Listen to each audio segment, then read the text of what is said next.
Okay, ladies and gentlemen, good evening. Welcome to yet another wonderful, wonderful day out here. Want to believe all of you had a wonderful, excellent weekend out there in Amazonia. Ladies and gentlemen, thank you for tuning in. Of course, I am your anchor man.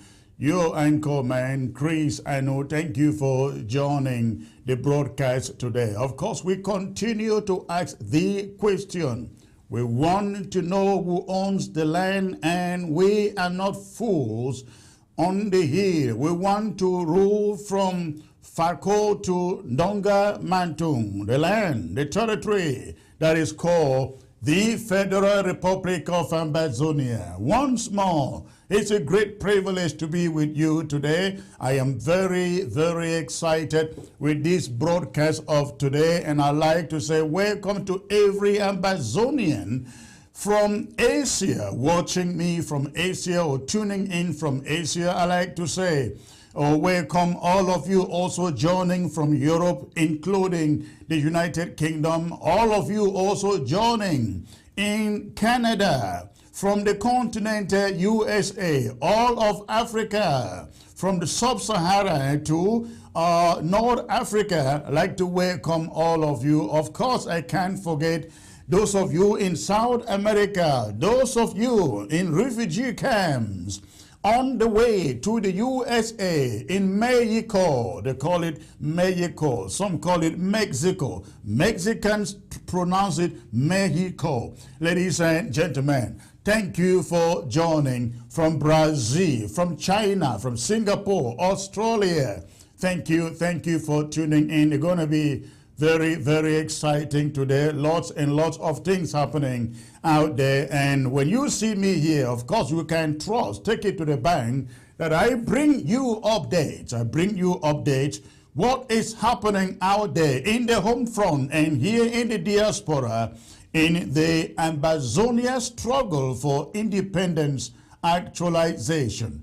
As usual, I will crave all of your time and indulgence, ladies and gentlemen, those of you joining by way of Facebook, to quickly hit your share button. Quickly hit your share button.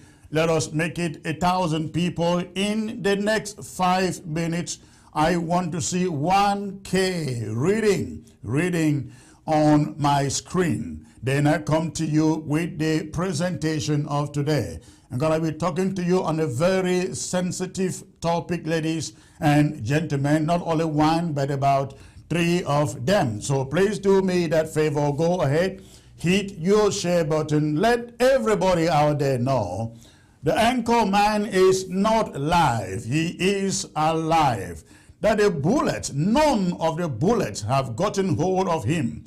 He is still alive and kicking. I mean kicking, ladies and gentlemen. So hit that share button. Hit that share button.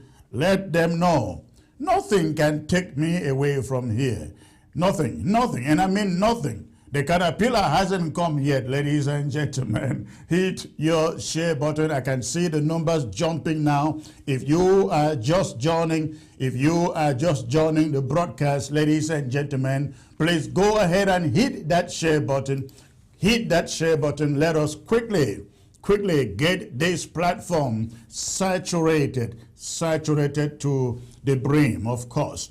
All right, and while you do that, I want to remind you of a very important meeting coming up on Thursday. Now, you will all recall that our APP gathering of last Thursday was postponed because of the special presentation by the Restoration Council announcing the articles of, the charges and the evidence that they used in impeaching Dr. Samuel Ekomesako as president of the Federal Republic of Amazonia. Because of that special broadcast, special presentation, the APP meeting could not take place last Thursday.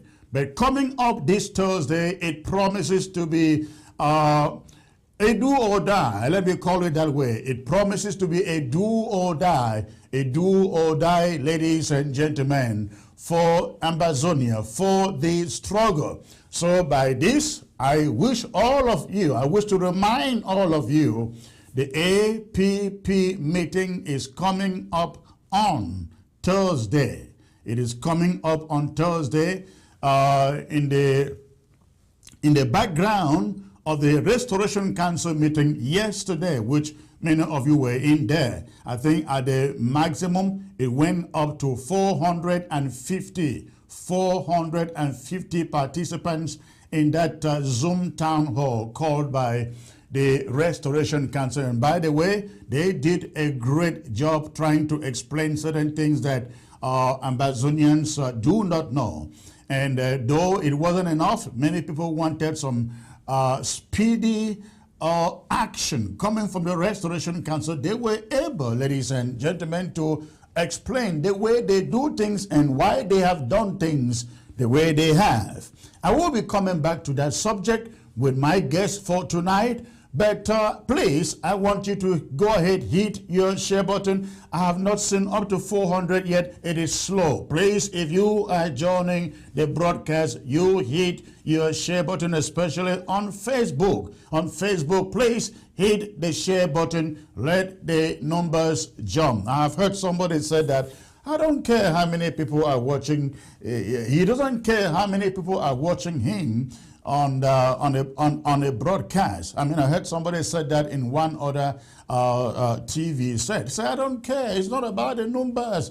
Hey, it is about the numbers, ladies and gentlemen. It is about the numbers. That is why when I come here, I want you to hit your share button. If the numbers are not there, then I am definitely passing this message to nobody. That is why the numbers are important. Let nobody fool you. It's not about the numbers. They tell you, in fact, it is not about the numbers. But before you know, they go and buy robots to add to the figures on the platform. They know these con people, they always know what is right, but they spin it to give you the impression, no, it is not about that. It has everything to do with numbers, ladies and gentlemen. If it is not about numbers, why would they be buying robots, ladies and gentlemen, to sit there on the screen, not being able to chat, not being able to comment, not being able to hit the share button, not being able to hit the like button?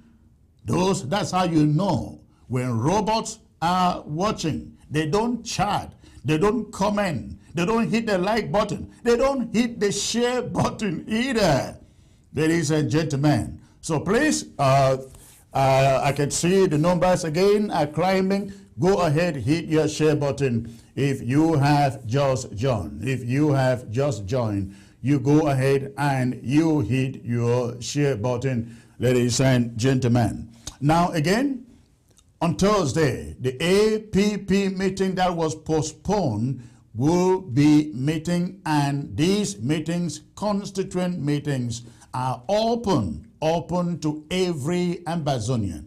Again, those meetings are open to every Ambazonian. We will make sure you have the link out there. And when you get the link, please make sure you send the link around. Make sure you send the link around. Now, ladies and gentlemen, I am a little disappointed. The numbers are not jumping. I don't think it is Facebook. It has nothing to do with Facebook. Go ahead and hit your share button. All right. While you do so, I want to take you to Batibo, ladies and gentlemen. Something is going on. We are hearing of unity from ground zero. From ground zero. We saw it with No PT and his boys in the buoy. Now we are seeing something in the same order taking place in Batibo. Now, I do not pretend to want you to believe I know anything about it. No, I do not know anything about it. And I really do not really endorse it. Again, I really does not endorse it. I do not endorse it. We are watching to see where this leads to. But I'm going to be talking about that a little bit today. But before I get there, I'd like you, ladies and gentlemen, to look at these audios. Listen to these audios these videos coming from Batibo. I am told that in these videos, I beg your pardon, you'll be seeing ADF guys led by Efang joining with Commando, the late FM Commando. The boys are coming together, and I understand they want to work together in unity. I put unity in quote because, listen, ladies and gentlemen, I am all for unity. Chris Anu is all for unity. But what kind of unity?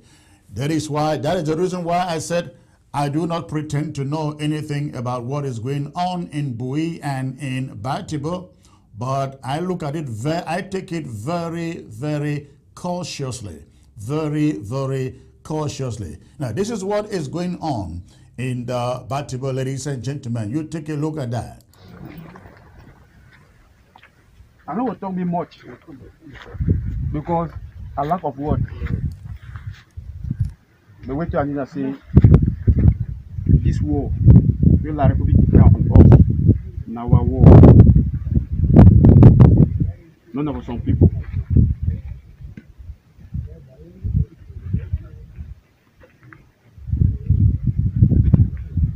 All we need for bundle and hands fight this war. Forget way to way they don't pass for back.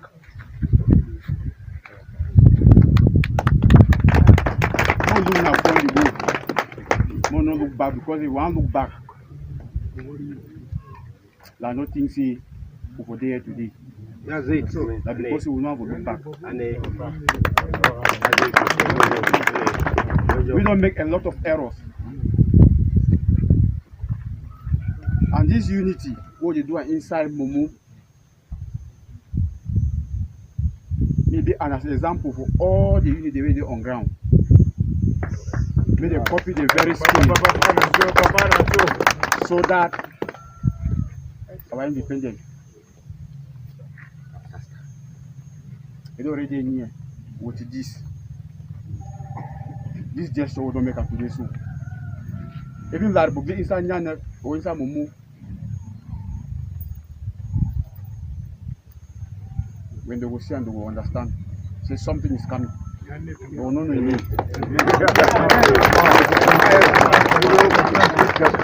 Oh yeah. And again, I want to just beg again, especially for our civilians, they say,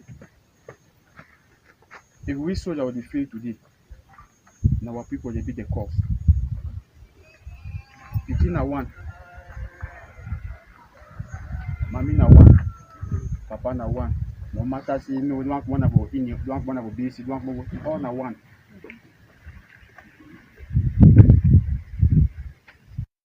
One pull na face for to me like shit. Nani ye? One pull na face. This is not a ship about a bed. One all will take and say, we no man no look his brother with bad eye. No be only for inside Momo, for inside the whole Amazonia. As a fighter, no look your brother with bad eye. We'll join together and focus for way to way. We will carry on for. Good. Voilà.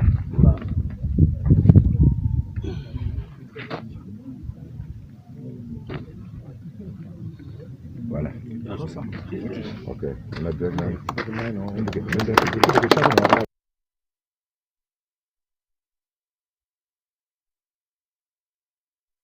Straight away, Moramo they be tremble. Inside their own land where God declared we keep it place in our own land this way. We can't gather for the lot of time where Papa God will call. As I love all my picking them where they fight for we. The thing where I want to talk for when I'm picking them. Mami na one, picking na one. As how I wanna be the die, so even I do one. If they bring her for me for before when you don't keep the one say, my kid one. No woman, no fit gree. we na you should not wonder. See what one day when I say, as how we don't unite, unite one and forever. Amen. Through this struggle, you reach for Boya. Amen. Amen. I want big una. Say, I know say, this struggle will start, will be in one, but atrocity can't enter inside we. We divide blind.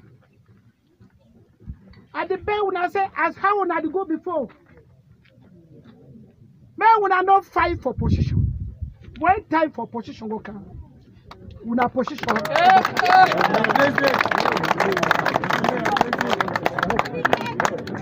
When time for position go come, Baba. When I position, it go come. When I fight one till the struggle end. Amen. When struggle end, we will get at that time we will know how our position will come. Because when we had the fight, they want to go front with the glad. When I begin to say how we want the glad for the one. That means that you go take position. This struggle we will tire for road, we live halfway. So at the back, if I'm you get hard work, Papa. As how we be start with Ivo. Ivo na picking with me abona. You to be that picking with me abona. They don't already go.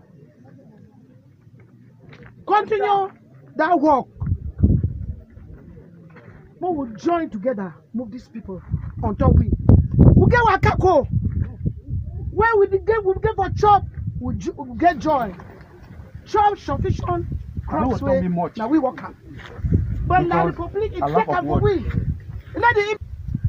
The way to Anita say this war, will la Republic on us. All right, ladies and gentlemen. Again, what you are saying there took place in Batibo. I understand that took place. I think that was on the. All we need for bundle and that was fight on this war. Saturday. Forget way they don't pass. I believe somebody will be joining me to give me a little details into what we are seeing there. But this is what you get from the fighters you see in there. Again, that is happening inside Momo. We don't make a lot of errors. You hear Efang says, I know say we don't make lots of errors. I know say we don't make lots of errors. Say Mami na one, Papa na one. We all be supposed to be na one. The talk say, make no man, you know, look at his brother with bad eyes, Now, I understand that the drink you saw there, ladies and gentlemen, this drink that you see there, where is that? Yeah, the drink you see there, it is from the palace. I understand it is from the palace, Batibo Palace, and it has some meaning. It's essentially an agreement when you take that drink from those jars.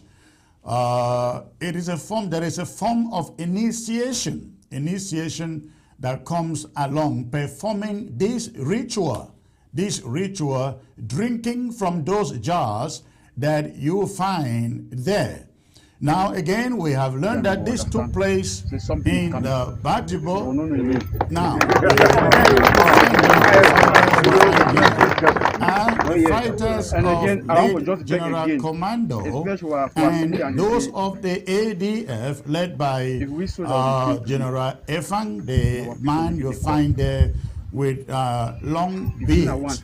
Now, they are talking there, united there, talking about the need to work together, the need to fight together going forward. And you can hear the elderly woman among them addressing them, telling them they should fight together, work together till they get to Boya. And that is the way it's supposed to be. That is the way it was supposed to be, she says. And then after that, they are all sharing in that initiation with those in the jars you find there. Again, I'm not from Batibo. I really don't understand it, but I understand that when you all share from that cup, when you all share from that jar that comes from the palace, the drink that comes from the palace, the drink in the jars you can find there, you have entered into a covenant. You have entered into an agreement. So, ladies and gentlemen, what we find there, it is very, very important. It is very, very important. We want to hope, ladies and gentlemen, that this leads to something. We want to hope that this leads to something. Now, this is important because for the past years, there has been some really bad blood between these fighters that you find here. You all recall the 12, was it the 12 or the 9 who were killed by the ADF led by General Efang, the guy you find in BS. You all recall those killed in Batebo. Remember General Bia and quite a number of them that I knew who were killed by ADF Efang, the guy you find there, ladies and gentlemen. Now, this took place years ago, and after that, the ADF carried out a number of other atrocious acts in Batibo. You remember Guzang, you remember Kurugwe, and so on. The chiefs of these villages. And you will also recall that not too long ago, before he died, General Commando or FM Commando singularly with his men carried out an act that saw the escape of ADF fighters from Guzang, precisely, yes, from Guzang to an unknown destination. I guess they are now back into Momo, but now they are coming together and they want us to believe they want to work together. They want to work together. Ladies and gentlemen, as you heard me say a few minutes ago, I am all for anything that brings us together, be it on ground zero or in the diaspora. But I caution, ladies and gentlemen, when you know the history of people, of groups, you approach them with a law of caution. I want to say here, very frankly, that approaching the ADF with the history that we know of them,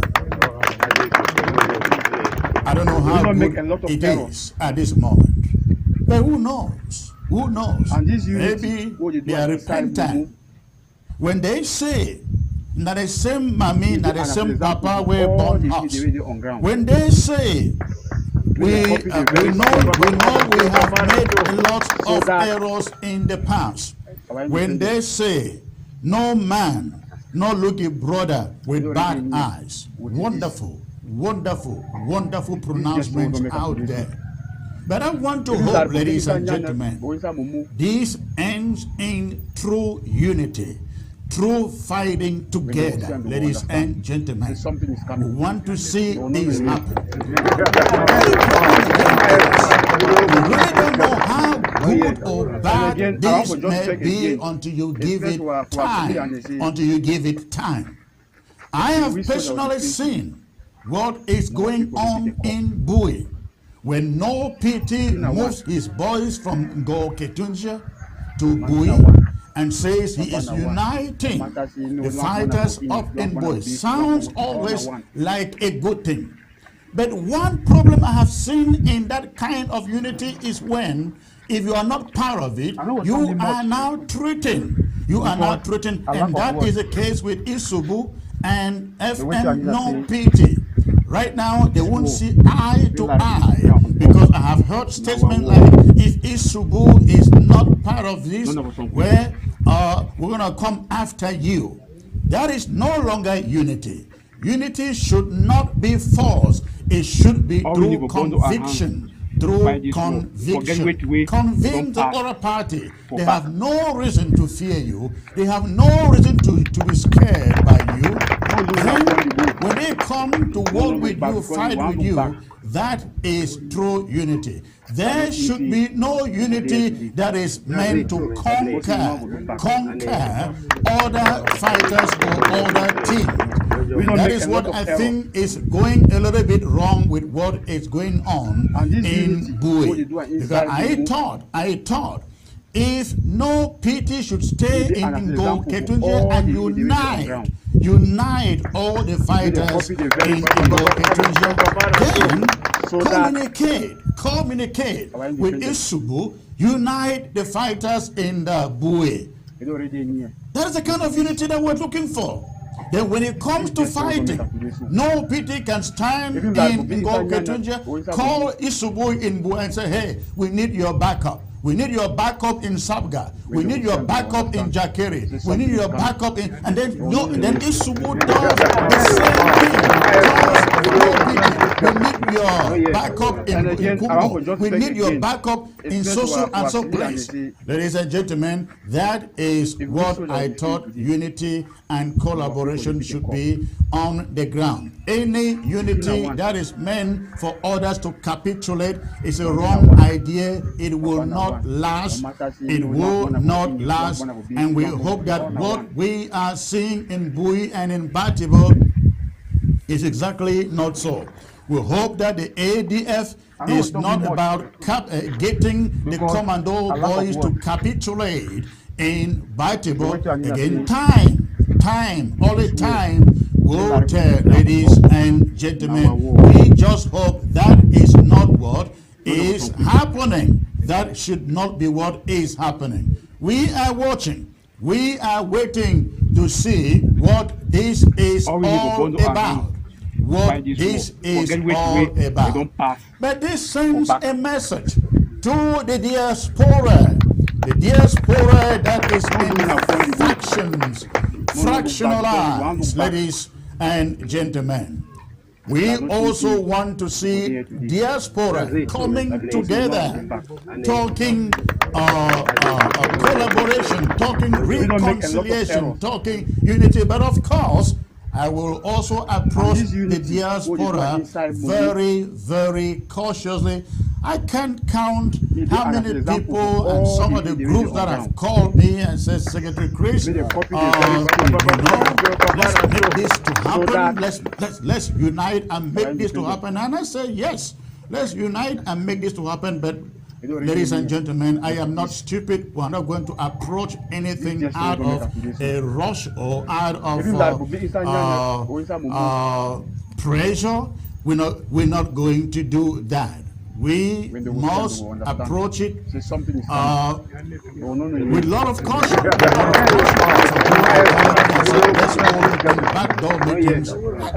I'm telling you, ladies and gentlemen, I received a message from somebody who said, Secretary Chris, let's hold a meeting with this group. It will just be a backdoor meeting, just nobody. And I am just thinking, do they think that Secretary Chris is stupid?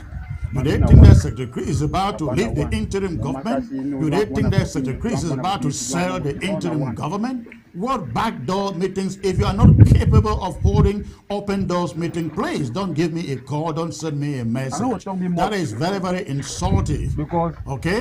So we're going to be very, very careful with these talks about unity. Now let me add something that I got. I got some information. Somebody called me, ladies and gentlemen, and this was very serious. Very, very serious. The person called me and he said to me, Yaoundé has released some of their fighters, soldiers, to Batibo, Momo in particular. So if you are in Momo and you are joining entering into any alliances or so-called unity, please listen to the sound of my voice. You got to be very, very careful. I am not sure whether what I am seeing here, ladies and gentlemen, is what I was told from Yaoundé. But I was told from Yaoundé yesterday, early in the morning, the phone call came in. In fact, I had not seen these footages. These footages came to me after receiving that message. I was told that the strategy La République du Cameroon is unleashing out now against our fighters is to send their soldiers as deserters. Deserters, people, soldiers who have left their army to go home to their villages, pretend that they have left, join forces, join the ranks of these ones that you find on the screen, and pretend as though they want to fight with them, alongside them, with La République du Cameroon. And their job will not be to kill our fighters. Their job will be as informants within our fighters. So please, again, this came to me from a dependable source in Yaoundé. That is why I am cautioning, please do not rush into any alliances. I think the best alliances at this moment should be the alliances that call for collaboration among the fighters. Collaboration to the extent that a camp in Ingi can call for a camp in Njikwa. A camp in Njikwa can call for backup from a camp in the Menemo. A camp in Bui can call for backup from a camp in Ngo-Ketunjia. Ladies and gentlemen, I think this should be the way to go at the moment. La République du Cameroon is not sleeping. And do not forget, they think that right now we are at our lowest morally. We are not, ladies and gentlemen. We are not. We do not want our soldiers to give their lives, to be killed by the same people within you. Be very, very careful of anything out there called unity, because you will be infiltrated by French Cameroon soldiers whose mission isn't out to kill you directly. Their mission will be to sell your hideouts so that while you are sleeping, they are awake, and La République du Cameroon army comes and eviscerate all of you, destroy all of you. Please, this is very, very important. Now let me see, I can get to my correspondent who can give us a little bit details as per what happened in the Battle, ladies and gentlemen. But again, this information is very, very critical. It is very, very critical. I received that information yesterday morning. This is the plan of La République du Cameroon, and I believe it isn't going to end only in Batebo, in Momo. It will make the rounds. It will make the round. I wouldn't be surprised if they are in Bui, in Ngo-Ketunjia. Can you imagine the other day how three or four of our boys in Ngo-Ketunjia were killed the other day, ambushed by La République du Cameroon soldiers. That was what happened. So please, I hope that you all get that piece of information. All right. I am not getting my guy to join me. I hope that he will join me very soon. But while we wait for him to join, ladies and gentlemen, let's see if he will. Let's see if he will join me to give us a little details about that. Now, while we wait for him, I take you to the next subject. Ladies and gentlemen. That has to do with 11th of February. The 11th of February. Ladies and gentlemen. Now, this is a very, very important issue that I really like us to take a look at and trash it right here. And trash it right here, ladies and gentlemen. Now, for the past how many years? Over 60 years. Over 60 years. Over 60 years. The Southern Cameroons have been made to celebrate the 11th of February, the 11th of February, every year. La République du Cameroon christian it, the Youth Day. The Youth Day, ladies and gentlemen. That was done in 1966. In 1966, La République du Cameroon, Christian 11 February, a Youth Day. And so every year, our students, I remember as a teenager and a secondary school student, high school student, we were all forced to go out, carry out festivities, traditional dances, march past, competitions, choir competitions, dance competitions, ladies and gentlemen, to commemorate 11th February. Ahijo made it a Youth Day, a Youth Day. And so we celebrated every 11th February as a Youth Day. Now, ladies and gentlemen, this is what is important. You all are aware 11th February happened to be the date of the plebiscite. The day of the plebiscite in which we were asked whether or not we are going to have independence joining La République du Cameroon or joining with Nigeria. This is what La République du Cameroon continues to do to eviscerate our history. Our history. La République du Cameroon, understanding that we will be going on looking back at the 11th of February as the day of the plebiscite, they subtly decided to do away with anything 11th February. And so, instead of celebrating the day that we voted in the plebiscite, they turned the day into what a Youth Day instituted only 4 years, navigated the Youth Day, 11th of February, into a National Youth Day. Ladies and gentlemen, it was an effort to completely cover up, eviscerate that historic day, which is one of the reasons why we are at war today against that damn country, La République du Cameroon. And so, when we come to October 1st, ladies and gentlemen, they do not want us to celebrate October 1st.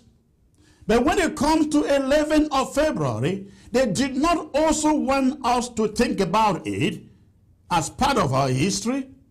They changed it to a National Youth Day. What did the youth do on the 11th of February? Nothing that we know of. But they turned it into a national day, a National Youth Day. Just trying to make sure Ambazonia forget her history. Ambazonia forget, ladies and gentlemen, her history. I am being joined by one of us here who has a grip on the history of our territory. I'm talking about Comrade Dennis Atemkin. Comrade Dennis, please, I don't see you. I do not see you over here. I do not see your image here. Please, if you can turn on, get connected quickly. If you're listening to me, please do so and come and join me. But Hugh is joining me, ladies and gentlemen. Let's have a short discussion on this so-called 11th February nonsense. Hoax. It was a hoax because the youth of the southern Cameroon had nothing to celebrate. Talk less of the youths of that whole country. They had nothing to celebrate on 11th February. Nothing, absolutely nothing to celebrate. But he just spin it, make 11th of February, they call it Youth Day. Youth Day. And so every 11th of February, Ambazonians are made to go out and do what? Remember the day that made them slaves. Of course, we won't be celebrating 11th February by any means because it was a fraud. That plebiscite was a fraud, ladies and gentlemen. It was a fraud. But we can't deny that it is part of our history. It is part of our history. We cannot deny that. But they choose to totally get us away from remembering it by declaring it a national day, a youth day, a youth day. So, ladies and gentlemen, this is one of the reasons we are at war against La République du Cameroun. La République du Cameroun, they have done everything to get us to forget our history. Again, just think about it. 1st of October, you dare go to the streets to celebrate 1st of October, you are arrested and put behind bars. You are arrested and put behind bars if you dare step out to celebrate 1st of October. Now, 11th February, ladies and gentlemen, they call it a youth day, which is supposed to be the day of the plebiscite. What are they trying to cover? Ladies and gentlemen, the only answer I bring to you is this. We have never been a one and indivisible country with La République du Cameroun. No, never. It has never been. Never been a one and indivisible country. La République du Cameroun knows it. They know the history. They know that we have never been one and indivisible. 20th May is a hoax. 11th February is a hoax. 1st of October is a deal. Is a deal, ladies and gentlemen. 1st of October is the deal. And we will keep on celebrating 1st of October until we reach Boya and then amplify it. Amplify it, ladies and gentlemen. Now, having said that, like all of you on Ground Zero, we have been receiving messages from Ground Zero telling us how La République du Cameroun, they are gearing up preparations for the celebration of 11th February Youth Day on Friday, this coming Friday, 11th of February.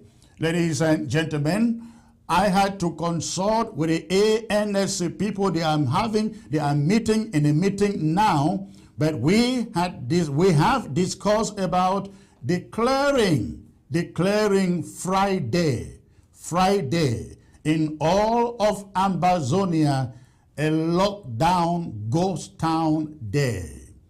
A lockdown ghost town day in all of Ambazonia. Ladies and gentlemen, we cannot go out on Friday celebrating a day, ladies and gentlemen, that was meant to enslave us, So, again, here at the interim government, we are declaring Friday totally locked down in all of Ambazonia, from Fako to Nkambe. Nothing, no business, nothing should be seen moving on the streets and the roads of Ambazonia.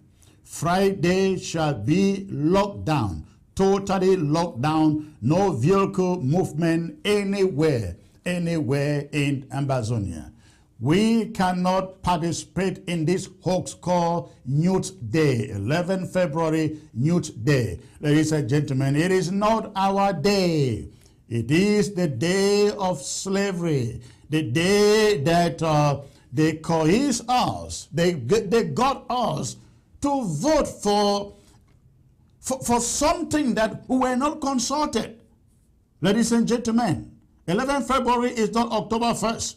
October 1st is the only day that Ambazonians know to be their national day. And so again, all over Ambazonia, ladies and gentlemen, all over Ambazonia, Friday has been declared a national lockdown day to protest so-called 11 February. Nothing like a march past. And please, if your school is planning to go out, we learned that schools in Kumba, in Tiko, in Victoria, in Boya, in Bamenda are planning to go out on Friday to carry out march past all over the place. Please, we ask you, make sure your children stay home, because Ambazonia restoration fighters will not allow this to happen.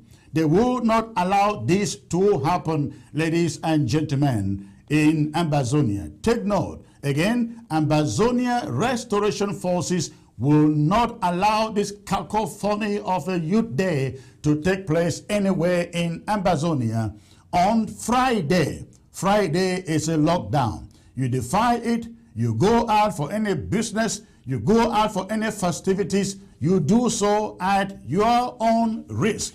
You do so at your own risk. Nothing like Youth Day in Ambazonia. Unfortunately, ladies and gentlemen, it appears my guest is not on seat. My guest is not on seat, is not logged in to join me talk about this. But I am going to once more try to get my informant on this Batibo thing to see if he can join me, tell us what is going on in Batibo, ladies and gentlemen. Something is not looking right on Facebook. Something is not looking right on Facebook. I see the numbers dropping and dropping. It doesn't, something is not right. We'll figure that out. But by the way, I am joined by Enrico Acaba, who is going, ladies and gentlemen, to share with us some details about this so-called unity thing that is happening in Batibo, ladies and gentlemen. Hello, Enrico. Yeah, good evening, Secretary Chris. Good evening, sir. Tell me, we are wondering, you put out these videos of this unity thing taking place in Momo. Please tell us how this all came about. Yes, Secretary Chris, those videos they were sent to me by Commander Ringobert and some of the commanders in Batibu, our restoration forces. They told me they have been working on the ground to see that the Mwamur sons and daughters come into one agreement. Despite of their differences for the past years, they have been fighting each other. So you saw the video, you saw General Efang and Savior in Guzan, and you saw the incantation that they did. Yes, I saw that. Yes. Now, when did this take place? Was it when did this take place? Was that Saturday or Friday? Yeah, I'm getting. When did this take place? Was this Saturday or Friday? Yeah, Secretary Chris? Yes, I can hear you. Are you hearing me? Yes. So tell us, when did this take place? Was this on the Saturday or Friday? Secretary Chris, it's on Friday. But we got the videos yesterday. So we got the videos yesterday. It happened on Friday. We one of the foot soldiers, Commander Bling, Commander Savior and Commander Captain and Rigobert. They were the one that sent us the videos, especially the commander in Guzan. Now, who is Commander Bling, Commander Captain, and so who are they?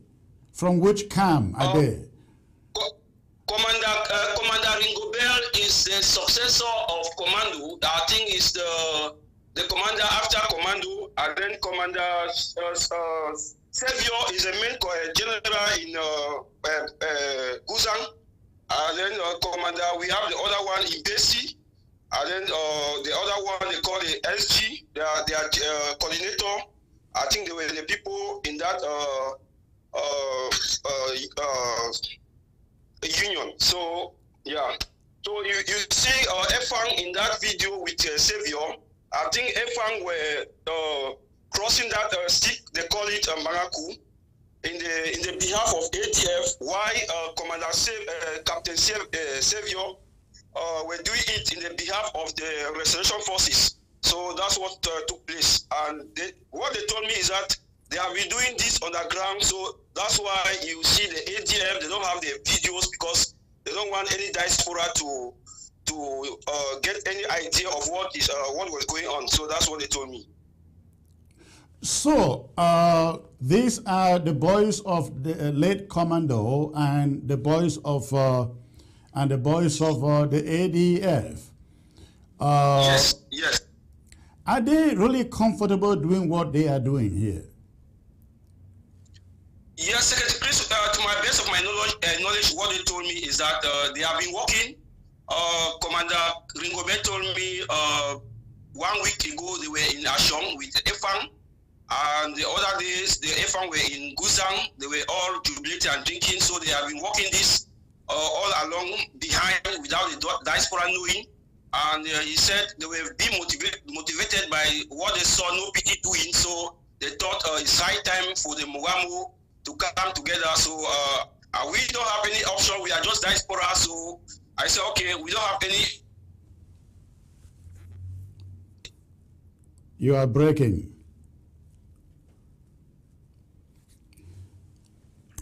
Hello. Yeah, I told them we believe. Yeah, I told them we believe in unity and collaboration. If you think what you are doing is good for, then we are going to forge it, support it. So that's what I told them. Now, did they tell you who reached out to who initiated this? Was it the Commando boys? What do they call their name again? Terminators. Was it the Terminators reaching out to the ADF or the ADF reaching out to the Terminators? Yes, what I knew is that it's like during the Xmas period, these guys they have been communicating with each other.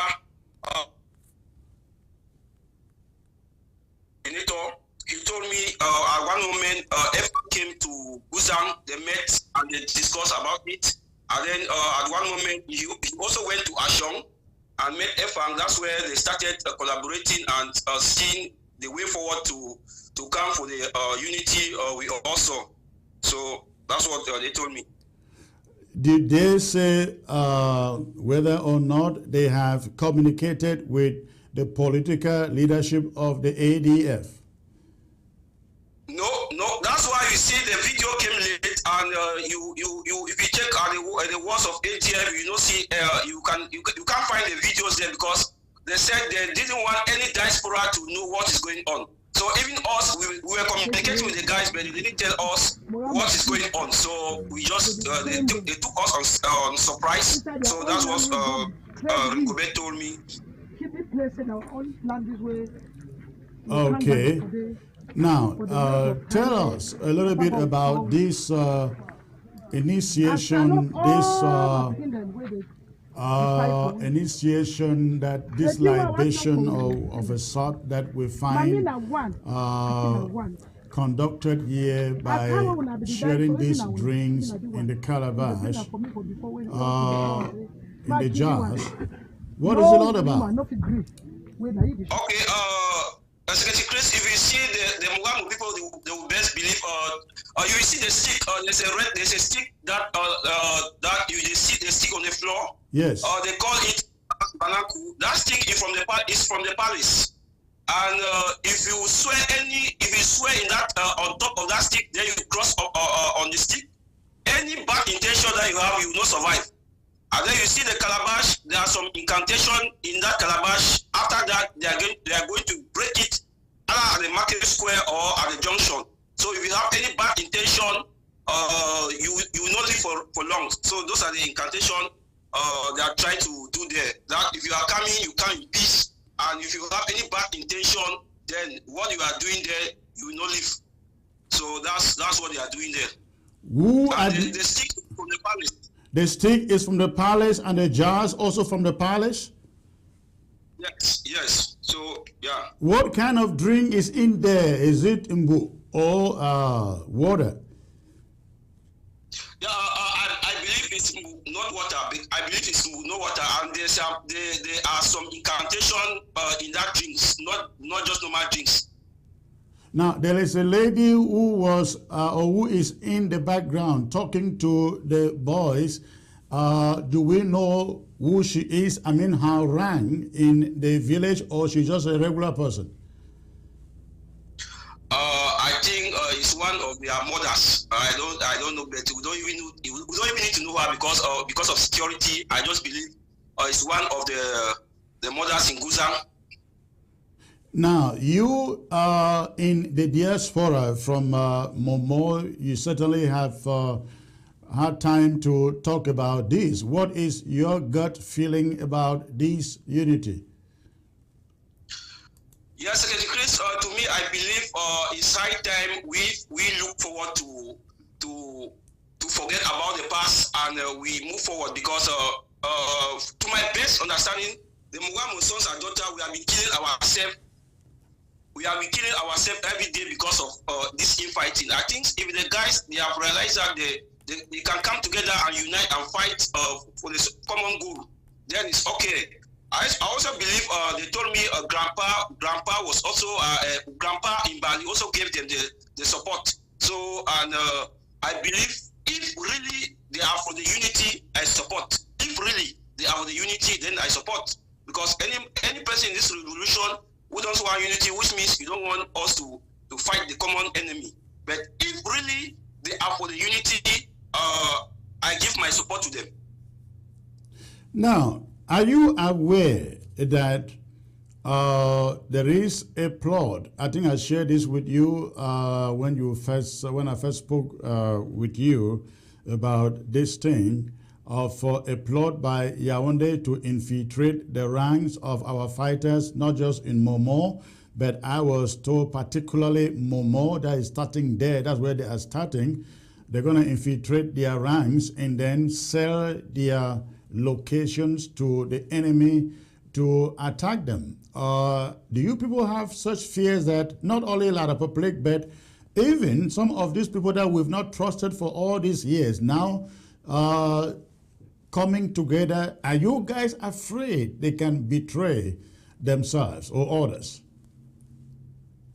Yes, Secretary Chris, what I believe, once the enemy, you should be afraid. So the problem is now, they are not going for unity, they are just going for collaboration. Because the ADF, they are fighting in Ashong and the other villages, while the other gangs, the other restoration forces, they are fighting in BDC, Guzang and the rest. I don't think any restoration forces will leave his own camp to go to the ADF camp to go and the main issue here is the ADF should not disturb them and they should not disturb the ADF. I think that's just what we are trying to do here.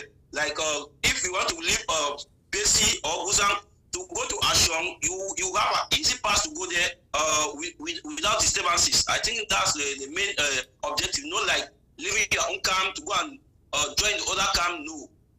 I think that what you told me today, I tried to reach one of the fighters. They said they told me they are very vigilant, they know what they are doing. So I said, okay.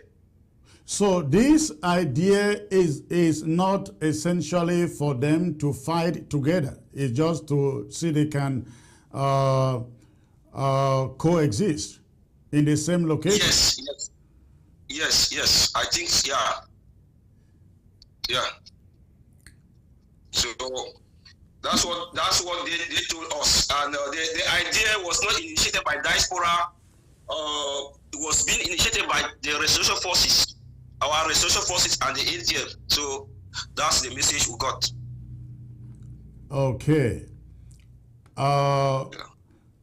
Who is the leader of the Terminators at the moment? Secretary Chris, in Mogamo LGA, we have a lot of issues. The Hello. Mogamo LGA alone control only Gusam. We have the Turn down the volume of your set, please. Yes. We have the Momo Marshal Force. Wait. Hold on. Hold on, please. Hold on. Yes, yes, Enrico, go on, please. Sorry for that interruption.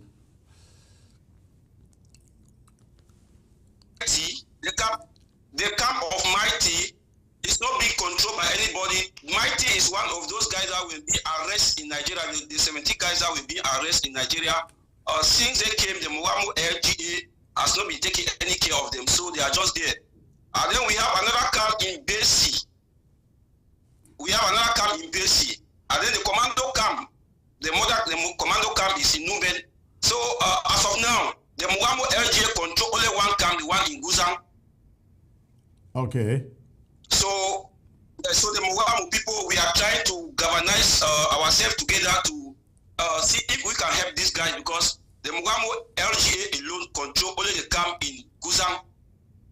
So that's Enrico, why if I may ask you, where was the ADF chased from last time that commando got them out? Where, was it in Guzang? Yes, the ADF, they were trying to control Guzang. Because the ADF that are in Ashong, Inyo, and the other villages. Now they were trying like to come and infiltrate and control Guzang. Because we learned that they wanted to control the Guzang market. So that was their problem. Where are they now? The ADF, they are in Ashong. Don't you think that this so-called unity thing is just a ploy for them to come back, get back to that location so they can control the area?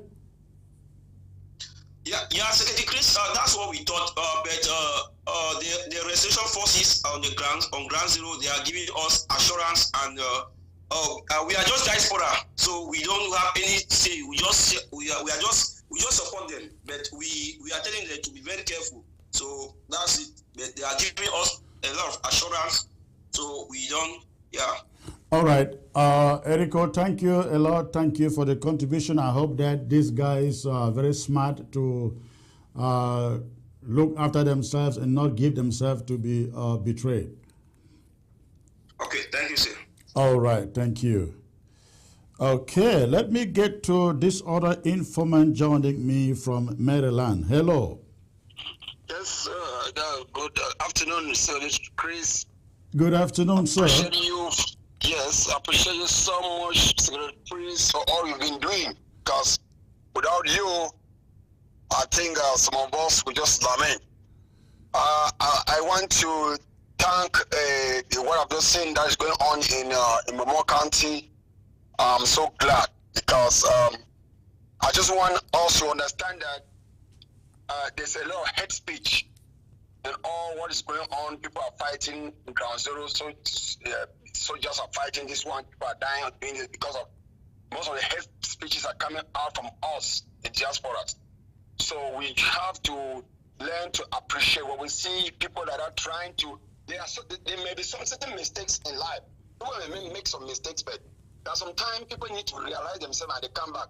So I don't see anything too wrong for those people, those from Ashong and wherever they're coming on to unite and to come to work together. So what I'm appealing for is that those of us that are saying and that we are fighting for one, that are looking for one way forward, we should try to always try to appreciate when we see such gesture, because I don't think because when you see people say like says I see one guy told me that no, we'll be very careful, it means that there's no confidence. So I think when we see things like this, we try to encourage. Yeah. Then I say, okay, if it is like, okay, let's put our hands together. It's a good thing to fight on a group like that. There's a lot of bloodshed either in Boyo, Momo, or everywhere because of this division. So if what PT started, even though they see some faction that is still trying to disrupt, that tries to run away, like what I see is some parties to run away back. We are saying that it's a good step. Let other people try, because let's say that today most of us were fully convinced with the interim government. But I want to make you know that even though because of this gesture that we are seeing down there, I think because interim government tried to fail us. They tried to fail us. They've already failed us already, because if I see documents coming from the Restoration Council, the presidency, from all you see, there's a lot of distraction. I think the only hope we have now is because this action we're seeing down, we see all this unity that is coming down there. It's for us now to take the position to appreciate so that other countries can now follow and do the same thing. So that's just my own idea. Well, comrade, I hear you. You cannot say that Ground Zero is our only hope, because, listen, without the diaspora, there will be no money getting to Ground Zero. Let's not give them the impression that they can do this all by themselves, and then when they are stuck, they have nowhere to lean to. Also, I have made it very clear, listen, I am all for anything that brings these guys working together. However, we have to be very, very cautious, especially when we are dealing with a team that is known for having no battles, for waging no wars. We've got to be very, very careful about that, especially if you look at the history, what we know in Batibo, Guzang with the ADF. Again, can any of us point to any battle they have fought in Guzang, in Batibo, in Momo as a whole for 4 years? 4 years. So I think we really have to be really careful, isn't it? Unity is good, yes, sounds good. Yes, we have to be very careful on both sides. All this because I want to tell you that within the soldier themselves, they have their small grievances between themselves. This on the killings are not only because maybe somebody is hearing them to go and fight or for this. They have that some small things within themselves that kill themselves. So when we talk about careful, they should be well cultured. Let that leader culture them and discipline them if you do anything, because all these people we are talking about, ATF and all of them are children from that same area. They're children maybe of that area. Are you from Momo? Of course, yes. Okay. Yes. So what I'm saying is that whatever they are doing, we the diaspora we know as you realize that they cannot go and they cannot do it complete without the diaspora, because we are the people looking at it and see how it's going to work and giving it the advice they need down there to work on it. So what I'm saying is that we should always try to give an encouragement word to them. Like if I see that collaboration that is going down there, is to like oh wow, it's a good thing.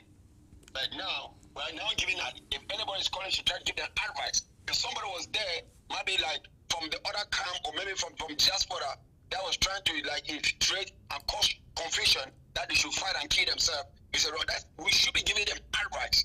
Not that no, which means you cannot be scared of your colleague.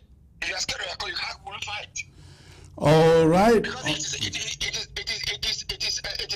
a great gesture that I see today. That I see like ADF and ARF that together. In fact, it is something that we need to call for concern, and the people need to open their want to make you understand that this thing that these boys are fighting, you hear about ATF and you hear about ARF, and that they are the leaders. So the leaders are not good, not the boys.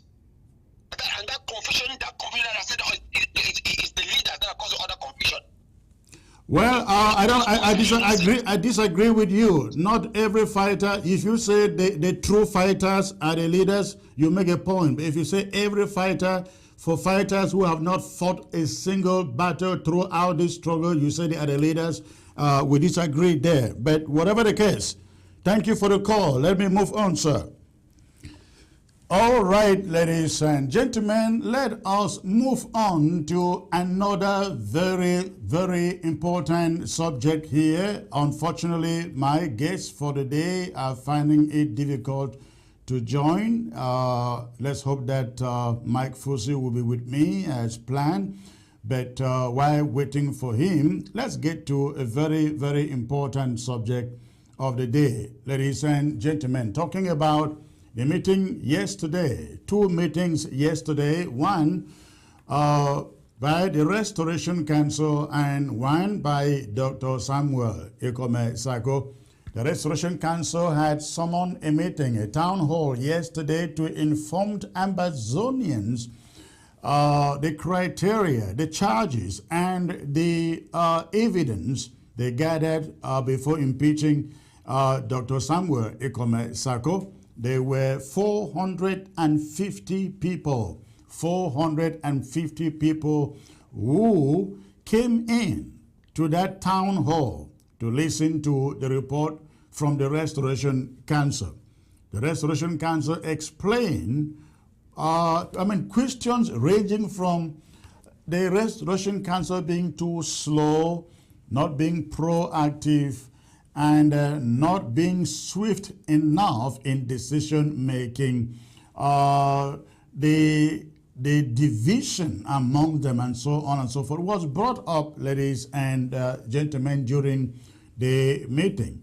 The Restoration Council explained that they are not necessarily as slow as many people think. They have their own internal problems. For example, the issue of a member of the Restoration Council sitting on letterheads and preventing statements from going out was brought up, and they blame their Secretary General. I guess she is outgoing now, as I learned. They blame the Secretary General for sitting on top documentation that should be going out to the people of Ambazonia. Many things were discussed, but there was lots of emphasis, focus on the immediate removal of impeached Dr. Isako from the interim government. And the Restoration Council explained that they are trying to follow some procedure. However, there was also the argument that Sako has already fired, impeached the Restoration Council. What then are they waiting for? There was also the argument that you give Sako 2 minutes, 10 minutes, 1 hour, 1 week.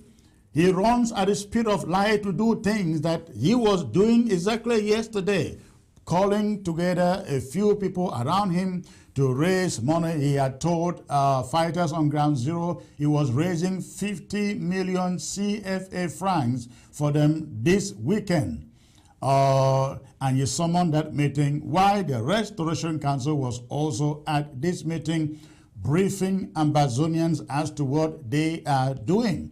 So the Restoration Council said they are trying to follow due process. Give Dr. Sako the chance to come and face the charges against him. So they have sent that letter out, and they are hoping that Dr. Sako will come in and answer those charges.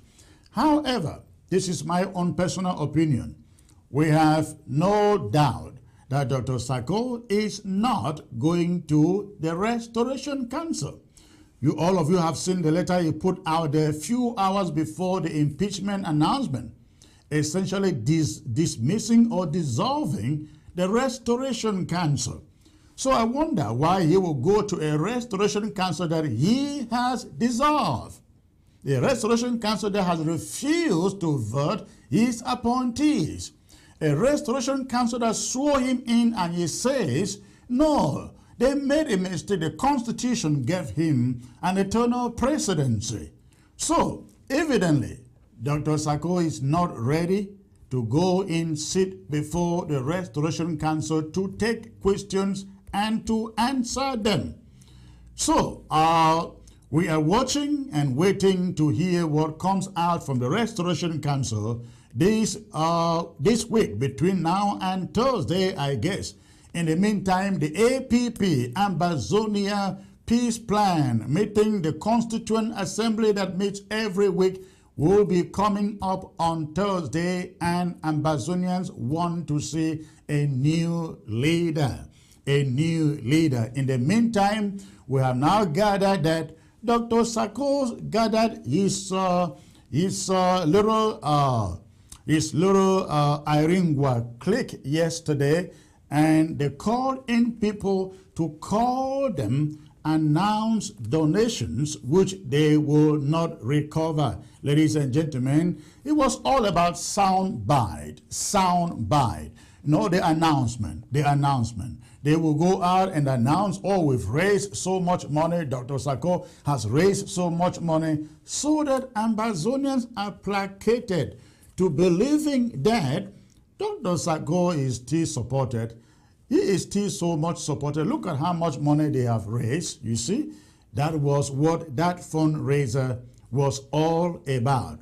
He had called the fighters on ground zero at last week, telling them he was going to raise 50 million CFA francs. Now, all of you, the fighters on ground zero, they raised money yesterday. They said they raised $56,000 yesterday. You guys should start writing your requisitions to Dr. Sako and saying, hey, we need our own share of the money. We need peanuts. We need sticks. We need this. Let's see if the money gets into your hands. Do not forget, there was Lava 1. There was Lava 2. Yesterday was Lava 3. Lava 1, you did not see the money. Lava 2, you did not see the money. Ladies and gentlemen, why do you think you will see the money for Lava 3 when it was all a show? It was all a show. Why does anybody think they will see the money? They gather people together, tell people to make phone calls. You call and you promise 10. You call and you promise 1,000. You call and you promise 2,000. You call and you promise 500. The numbers are put together. They announce it. All PRO to send the message. Oh, Dr. Sako is still in charge. Dr. Sako is still so much supported. Ladies and gentlemen, it's a hoax. Do not fall for that. It is a hoax. He did not raise $56,000. Again, you want to know he raised that. If you are a fighter, a commander, a general, a field marshal on the ground, please send Dr. Sako your requisition. Send them the list of your needs. There are some of you out there in Donga, Mantung, calling me and telling me what you need. Please send your requisition to Dr. Sako. Reach out to him and beg. He has raised money, right? $56,000.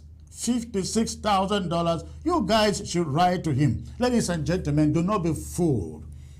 Do not be fooled. It is all about PRO. We raise money for AFCON. No, we raise money for Chan. Where did the money go to? Sako did not stop Chan. We raise money for AFCON. The counties raise money for AFCON. Ladies and gentlemen, they raise money for AFCON. They gave their 20% for AFCON. What happened to AFCON? Individuals. Sako was calling individuals and raising money for AFCON. What happened to it? It did not happen. Let me ask you, why do you think only $56,000 will now go to you or come to you to ground zero? It's a con game. It's a con game. Let me tell you, I never knew this guy is this connish until I began to learn of the assassinations, ladies and gentlemen, he was carrying out on my own person. That was when I began believing him. I could never believe that a man that I defended, a man that I protected, a man that I did everything to make sure he stayed in place, went from cabinet member to cabinet member, telling them how Secretary Chris has been compromised, ladies and gentlemen. It was then I began to believe that every Cornish thing that has been mentioned about this guy is true. This guy is so desperate, he will do anything and everything just to survive. Just to survive. The people, the cabinet members are out there. He went from them one after the other, telling them Secretary Chris is compromised. Then he carried it to his surrogates out there. You could see the story resonating out there in the mouths and the pens of his surrogates.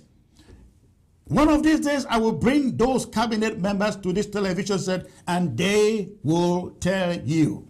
That is called assassination. That is the day, or that was the day I turned not to believe a single thing coming from Sako, ladies and gentlemen. So, again, all that he is trying to do is just to present himself now as somebody who can still be there, who should still be there. You see, he is still raising money. I'm still raising money. He wants people to believe. Let me get to talk a little bit about the CDC deal. I hear people out there cutting short snippets of videos. A whole hour interview, ladies and gentlemen, more than an hour interview that I did with Mimi Meffel. People cutting just snippets, less than 1 minute. Less than 1 minute. I mean, 7 seconds, actually. 7-second snippet of a 1 hour 24 video putting out there, trying to sell another lie and another assassination that Secretary Chris, brought in this CDC deal, and Dr. Sako failed to get him involved, and that is why he is so mad. Nothing. It is, that cannot even be accurate, ladies and gentlemen. Let me give you a little insight here. And I have said it. I will say it again. That deal came in through me. I received a phone call from that guy whose name is out there, Elias Morge or something like that. I have never met him. He has never called me until then. That was 2020, I believe. He called me and stated that the CDC plantations were about going under. The bananas were getting rotten in the bush. The grass could not be weeded because Amber boys were forcing the workers off the farms, off the plantations. And they said they could help, or they could work with the interim government, not with Chris Anu, not with Sako, not with an individual on behalf of Ambazonia. They could work with the interim government. I called, I told him, okay, let me talk to my people. I made a phone call to Sako, and I said to him, hey, this is the message that is coming to me. And he said, great, let's talk to them. But he would not want to, this guy is always, again, very Cornish. He never wants to place his legs anywhere he may be trapped. So he said, okay, it's not good that I stand in front of it. He sent Fako Chie and said, let you and Fako Chie talk to this guy. We talked to this guy, ladies and gentlemen. And after talking to him, I related the whole thing again back to Sako. And I said to him, since this thing involves Fako, I will leave it in your hands and the hands of the chair for Fako. And that was where I left. Ladies and gentlemen, that was where I left it. in their hands. In their hands. But listen, we have had discussions amongst us at the interim government. The deal is not the problem. The problem with any deal that will help Ambazonia is when one person goes and sign it and put the money in his pocket. If you listen to some audio that Nancho played yesterday, you heard that guy in Belgium talking about interim government all the time. The money was supposed to go into the pockets of the interim government. Just imagine, they said the money was 30 million a month. Just imagine if Victoria got 30 million, Manfred got 30 million, Meme got 30 million, Mezam got 30 million, Lebielem got 30 million. All this time, our boys would not be running around in Changshu and still carrying guns without bullets. They would have had everything they needed, ladies and gentlemen, to fight La République du Cameroon. The deal is not the problem. The deal is when somebody unilaterally hijacks it, and instead of allowing Ambazonia to benefit from it, he pockets it, nobody knows about it. A few years ago, Dr. Acaba went to London for so-called oil deal that was a hoax. What did we do? We all berated him. Not because he went out for an oil deal, but because he did it unilaterally.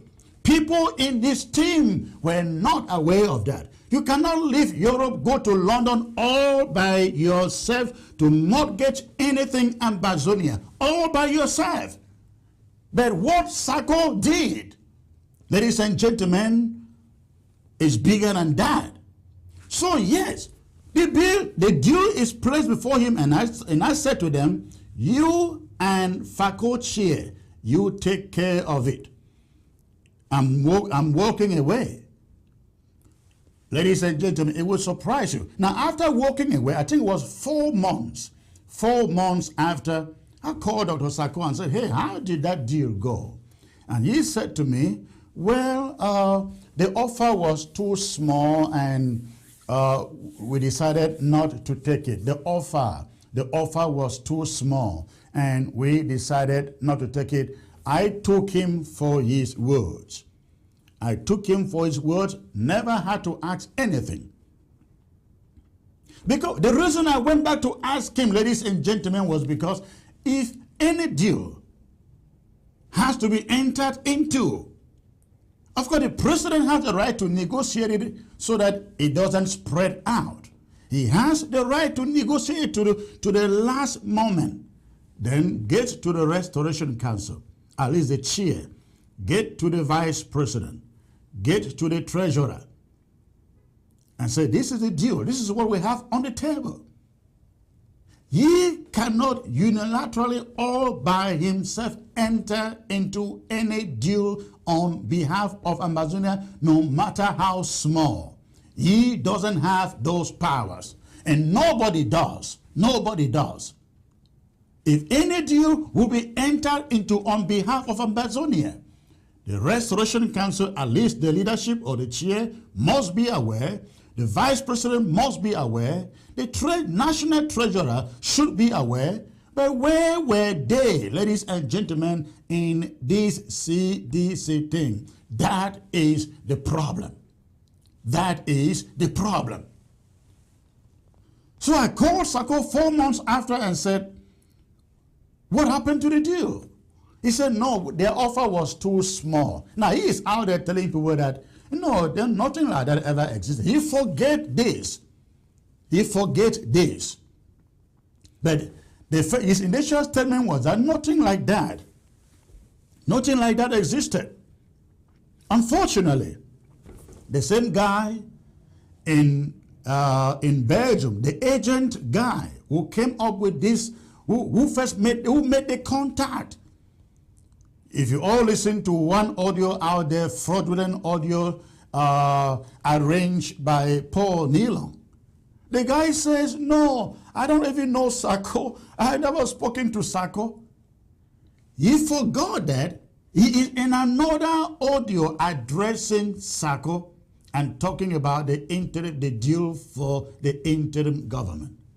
See, crooks, ladies and gentlemen. And Sako is also, initially he denied there was no deal.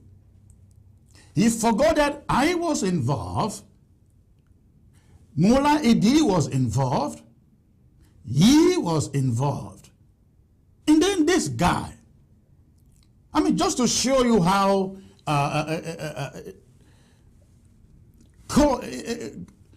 the kind of a con man that this guy can be, even when there are witnesses. Of course, I am not vouching to $30 million, ladies and gentlemen. I am going by that figure because that is what the Restoration Council says it is. But if he took that, the problem with that thing is that it was supposed to have gone through the Restoration Council, the Vice President, and the Treasurer, who did Sako consult. Now, this is the moment I come to know that the deal even existed. After calling him 4 months after and asking, hey, what happened to the deal? He said, the offer was too small and I didn't want to take it. It was only about a month ago. I don't know whether it's up to a month, ladies and gentlemen. Only about a month ago that I started hearing a CDC deal. In my mind, everything was over. I thought it was a different deal. I called again Mullah Idi and said, hey, how did that deal go? That was, about a year now after talking to Sako. How did that deal go? And Mullah Idi said, a deal, an agreement of 30 million was reached, and the documents for signature were sent, and you forwarded it to Sako. The moment Sako got the documentation, Mullah Idi was cut off. The connections with the agent in Belgium, they cut him off. Sako cut him off. And everything ended there. Ladies and gentlemen, let me make this very, very clear again. If I know anybody, any company that will sponsor this struggle from anywhere, not just Ground Zero, and I know that it will get into the hands of the interim government through the Treasury, I will go for it. I will support it. That is how struggles, revolutions are sponsored, ladies and gentlemen. That is how they are sponsored. And of course, this information should never be out there in the first place. Unfortunately, Sako just cannot hold classified information. He just cannot hold classified information. If he had done the right thing by consulting the right quarters in this deal, ladies and gentlemen, I don't think it will be out here today. Nobody will be talking about it because I believe if it is classified, it should remain classified. The other day, all of you saw Sako, an arrangement that will reach with somebody in West Africa to provide us farm tools. He gathered a meeting together and said he want to declassify it. Who declassifies that kind of operations? Just so you thought you could put a dent on Chris Anus and Abongwa's character, ladies and gentlemen. He thought he should put it out there. Now, all of you here out there, that Secretary Chris was giving $135,000. For what? I don't know. When? I don't know. Ladies and gentlemen, a dime has not touched yours truly's fingers. Not even like an intermediary. No, nothing at all. But Sako put out these things so that Chris Ano they should use it to blackmail Chris Ano and look, so that people don't believe what he says. Unfortunately, very unfortunately for him, it just doesn't stick. Because they say if you have to go to equity, go with clean hands, and I do. And I do, ladies and gentlemen. So, that is what he does. That is what he does, to assassinate people. No classified information in this struggle should be out. He is using, oh, I forgot that audio, I should have put it out here. Using this guy called Frank Chenye of Ngo Ketunjia is the guy every Ambazonian should be holding to go to the auditors, tell the auditors how much Ambazonian money Sako has approved to pass through his hands. Ladies and gentlemen, this is the man at the center of the cryptocurrency with Dr. Sako. Ambazonians and Dr. Sako will write requisitions. The money will be paid to this guy in the name of transfers. Whether they were then transferred, we don't know. He is now putting out audios trying to implicate Igiawang, implicate Abongwa, and the rest, ladies and gentlemen. And he is the one who came out and said, he didn't call me directly, but he insinuated that I got $135,000. In fact, I have learned that the expenditure for that mission ended up at $78,000. If you gave out a certain $135,000, there is a change. If the operation, as I'm being told, was $78,000 and you are out there talking about $135,000, we need to know where $50-something thousand went to. We need to know who you gave that money. And that is why the audit committee must get to the bottom of this. The audit committee must get to the bottom of this, ladies and gentlemen.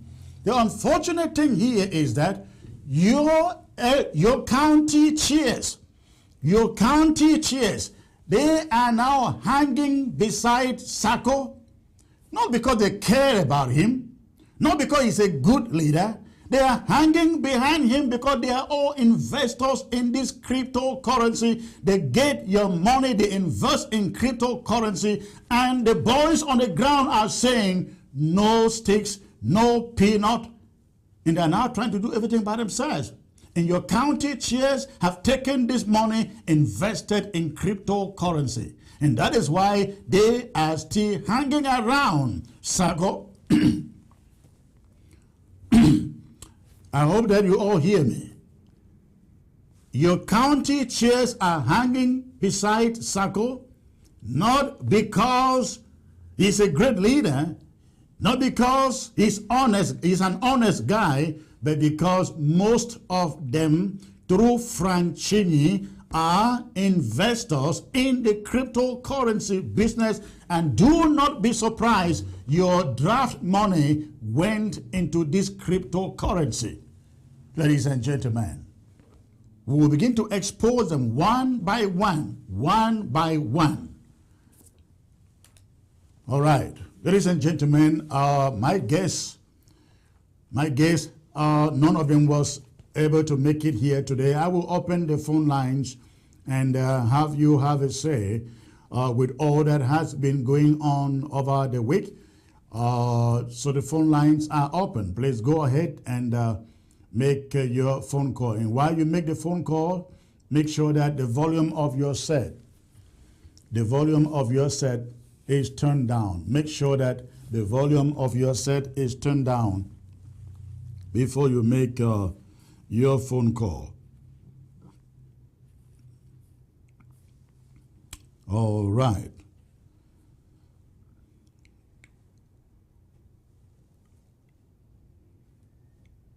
Okay, ladies and gentlemen, again, the phone lines are open. The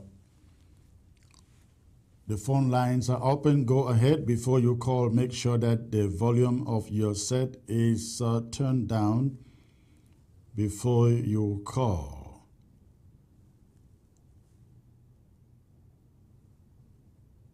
All right.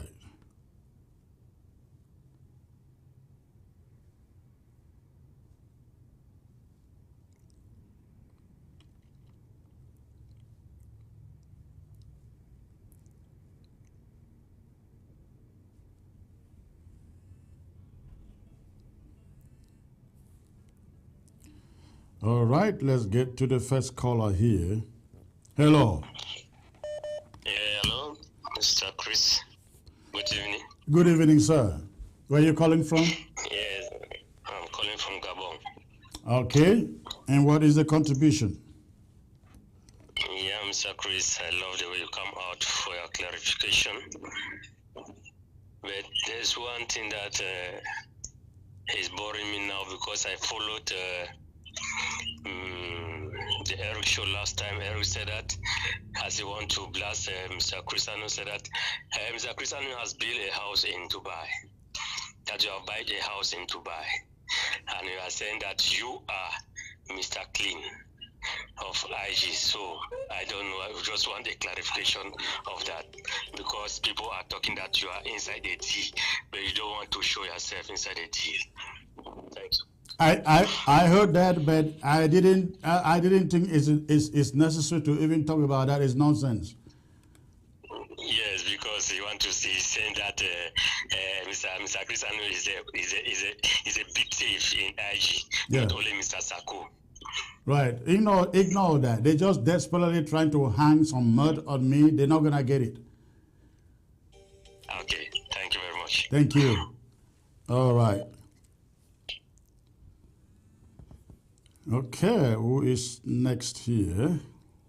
This is Ground Zero. Hello. Hello. Hello, Sir Chris. Hello, good evening, sir. Where are you calling from, please? I'm calling from Ground Zero. What, which county? Mezam County. Okay, what is your contribution, sir? Yeah, I want to appreciate you for the work you are doing for the nation. I think it is applaudable.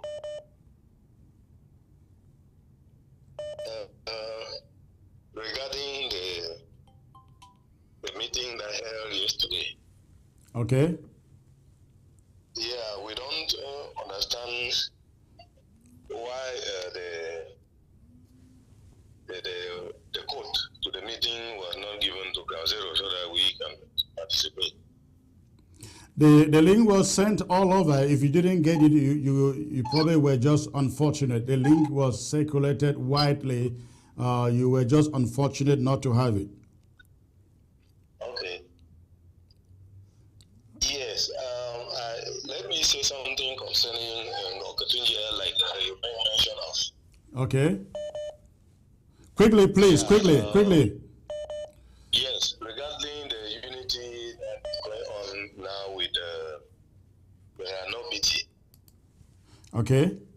Yeah, I think that the idea of unity is a good term. Like what you said concerning the fighting between Isubu and Nobidi. The reason why this fighting is going on between Isubu and Nobidi is because when Nobidi got to Bui and understood that Isubu was, receiving money from the Bui people, from the market, to those who were having Cameroon, all of those things, and he decided to say, no, if you have been collecting all of this money, what have you been doing with it when other fighters has nothing to live on? It's better you allow it, stop it. Don't be putting the suffering on the same people you are trying to protect. That became a problem between Isubu and Nobidi. It's not because of the unity, it's not because Isubu doesn't want to join them that they have that problem. It's because Nobidi stopped the source of his money. That is the cause of Yeah, but I would say that that is not any good reason to then cause the division that we see there now and the insecurity that we see there now. I don't think there is any fighter on the ground who is not collecting some kind of income in those public roads. I don't think there is any. So why couldn't he do that in this neck of the wood in Ngoketunjia? well, People, I mean, let me also say this. Let me also say this. Bui warriors, I think if they are not the first, they are the second after the BLM in the way they have prosecuted this war. And I know for sure that Bui County, the Diaspora, they haven't put money in their hands, in the hands of the warriors, the way it's supposed to be. When we conduct their drives, it ends like 80,000, 80-something thousand. And when they say 80,000, about 40-something, maybe 50,000 is what is realized. And yet, we hear from Bui on a daily basis. They are fighting on a daily basis. Where do you think they are getting the funds to fight? On a daily basis. So, again, why the idea of unity is very, very plausible. Let's be very, very careful, because then it can cause the kind of security issues that we are now seeing up there in Bui. Thank you for the call. Let's get to other callers.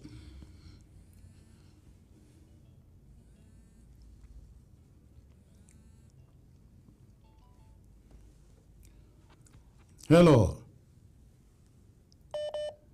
Hello. hello. Hello, turn down your television set, sir. Turn down the volume of your set. Hello. Yes, sir. Where are you calling from? Yeah, I'm calling from Santa LG. Okay, go on, sir. 1 minute. What is your contribution? I'm calling from Santa LG. Go on, sir. What is your contribution?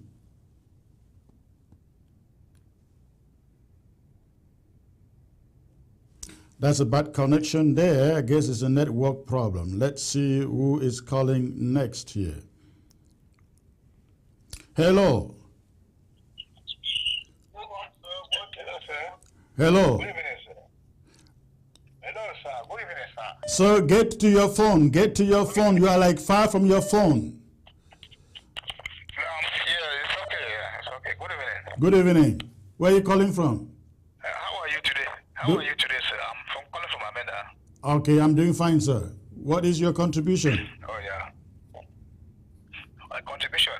I just want to express reserve about what is happening in the party, both the so-called unity between General Efang and the ARS. You know, at the moment, I don't have any reason to believe that what Efang is doing is genuine. I don't have any reason, because their past is full of suspicion. I don't have any reason to believe in what General. So those boys should be very, very careful. If you're very, very careful, because like you said, somebody called you and told you that those francophones are planning something in Momo. So those guys should be very careful, please. We want unity, but not a kind of unity that will bring us the kind of disaster we had in the past from that same Ifang, from those same guys from the area. And I like the point you made. Where have they been fighting? We've not seen them fighting anywhere. Yeah, so caution, a lot of caution. All right, thank you. Of recent, yes, one more point, sir. Of recent, a lot has been going on.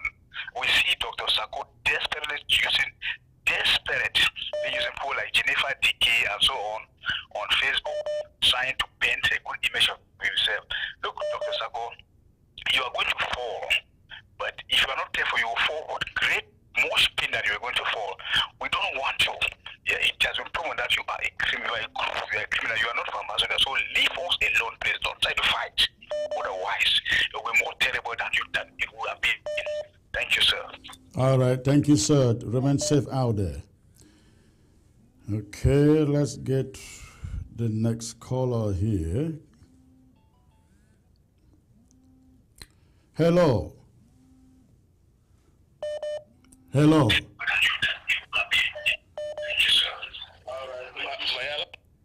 Please, when you call, make sure that you are not listening to both your phone and the TV. Said hello. Hi. Hello. Hello, Mr. Chris. Good evening, sir. Good evening, sir. Where are you calling from? Yeah, I'm calling from Dublin, Ireland, sir. All right. What is your contribution? Yeah, I'm happy for the show you are putting on there, sir. But I have a lot of reservation about what you are doing because, as you can see, the 11th February is just at the corner. And you are not really doing anything about it, just like the rest of the activists and the leaders. Doesn't mean that we've surrendered to power, tussle, and forgetting what is our common goals. I just wish a clarification about this. Thanks very much. I won't take much of your time. Did you watch the show from the start? I do, but I'm not looking at the show from the start. I'm looking at what has been going on for a little while. Did you hold on? You mentioned 11 February. Did you watch the show from the start? I did. Did you hear me talk? Did you hear me talk 11 February? I think if you have mentioned that, it's okay. But I think it's. Did you hear me call for announce a lockdown, a ghost town on Friday? I hear you do that, sir. I'm saying that it's not about you not saying that. It's coming a little bit too late. What do you mean by too late? It is on Friday. What do you mean by too late? This is something that must have been done much more earlier, say about 3 weeks or so. Because students have already been asked to start practicing a march past. So we have announced that there will be no march past. What do you want? Ambazonia forces are out there. They are taking charge of that. Yeah, my advice is we should focus on the main goal, not talking. You are missing the point. You are missing the point. The main goal is 11 February right now, and we have announced a lockdown. Thank you for the call.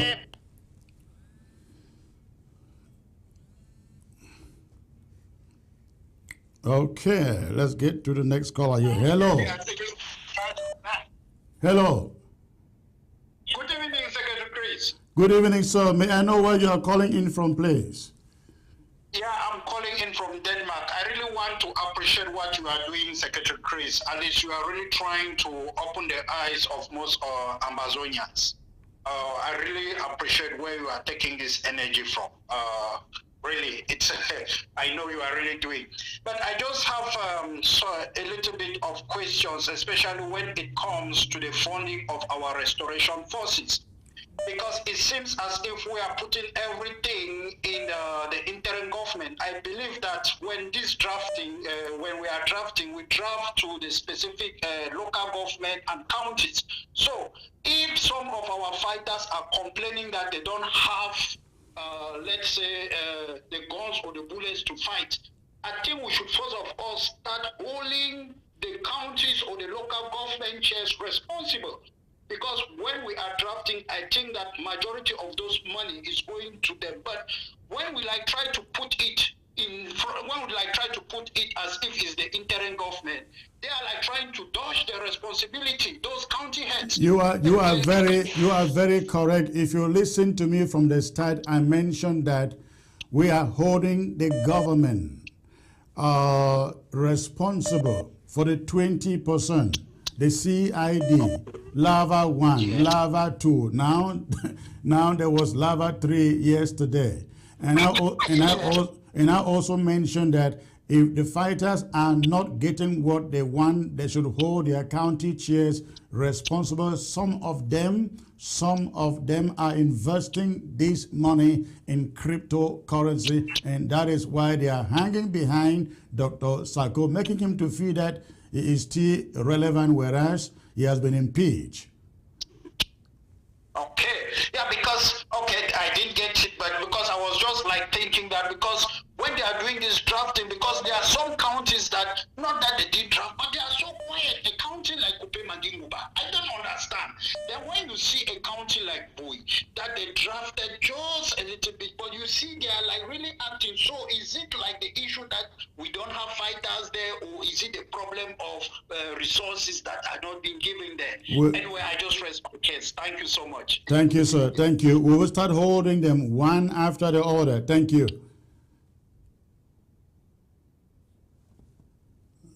All right.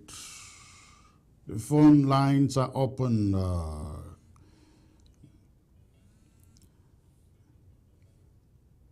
This is, I guess this is South Africa. Hello. Yes, Mr. Chris Arno, good afternoon. How are you? I am doing excellent, sir. You are calling from South Africa, I guess. Yes, exactly. You got it quite right. Okay, I just have a quick question here. Okay. I learned from the meeting of the Restoration Council that they voted that the accounts of the interim government, that is the treasury, should be freezed. What has happened to that? Do you have any knowledge if that has been done? We were made to understand that that was done immediately in the accounts having frozen. Oh, thank you very much. However, I will add this. I was also made to understand yesterday, not by the Restoration Council, but individuals, that the money Dr. Sako was raising yesterday was still going into some Ambazonia Foundation account. If that is true, that's supposed to be the account of the interim government. I will have to confirm that, but we were made to, excuse me, but we were made to understand that those accounts were frozen the day the Restoration Council took that decision. So there's a bit of controversy there, because if that money is still going to a certain Ambazonian own account, therefore it's not entirely correct to say that they were frozen. Question number two, I just have a concern, because during the time of my trip to Boya, we raised some money here in South Africa, and in our WhatsApp groups, we have been asking to know whether did that money leave the shores of South Africa to come to the interim government or not. Can you help me? Okay, go on. Can you help me? Can you help me? I don't mean right now, but in your next presentation, because I'm always watching. Can you help me in your next presentation to clarify if did you people actually receive some money from South Africa during my trip to Boya? If I may ask you, who was in charge of the money in South Africa? Well, South Africa was divided into 3 provinces. You had Johannesburg, which is Gauteng, and then you have Cape Town, and you have the KwaZulu-Natal, which is Durban. These are the big metros or big cities that are here. So each of these areas that are named had an executive structure through which the money were channeled. So we contributed that money and channeled it through these persons. And remember, at that time, the leadership of Newton Kaka, and he was still the acting vice president or something of that nature. So I believe they should be the people that were in control of that money.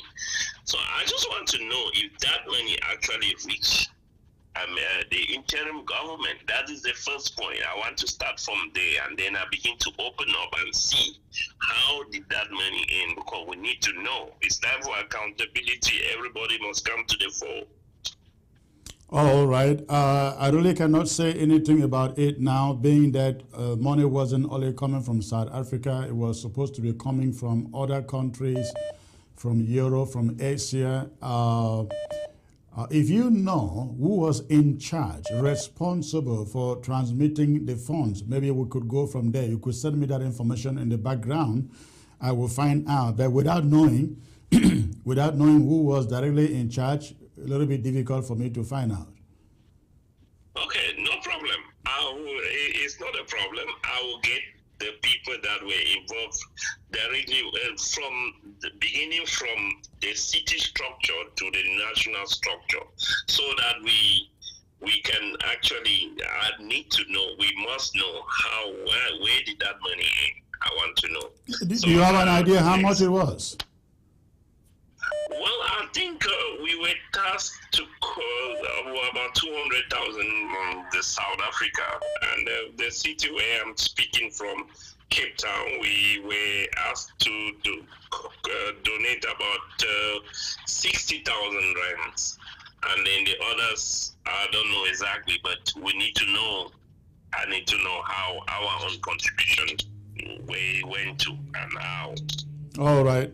Yeah, if you have an idea of who was in charge, send it to me in the background. I will do some findings, and we'll go from there. All right, thank you very much. All right, thank you. Okay, Ground Zero is calling. Hello. Hello, Secretary Chris. Please turn down the volume of your set in the background. Yeah, that has been done. All right, go on, sir. Where are you calling from? From Mezam County. Okay, your contribution, sir.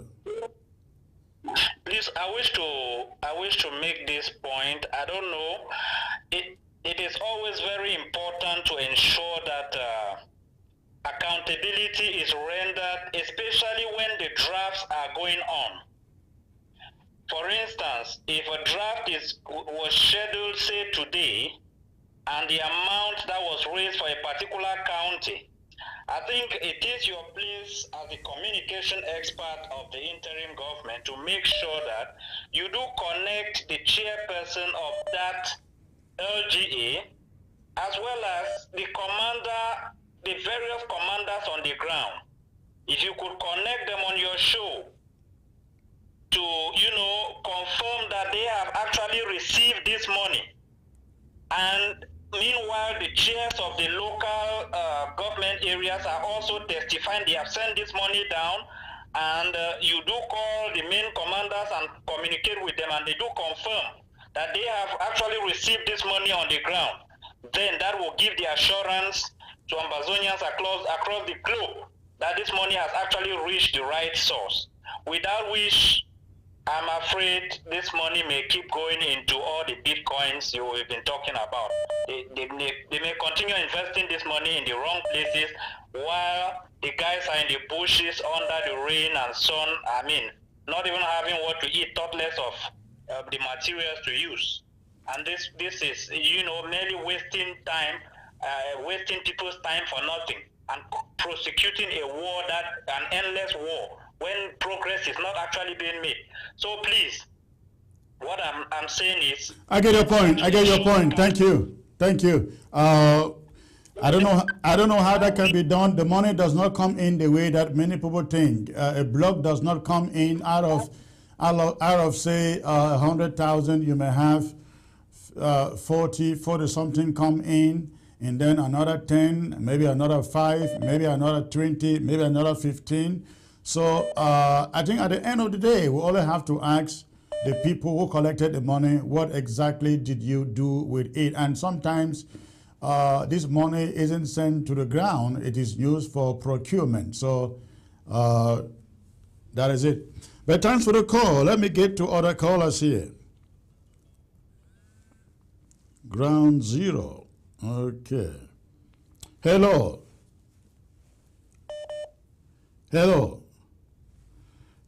We have connection problems.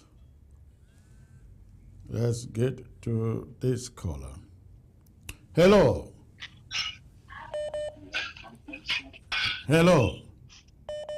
Yes, Secretary Chris.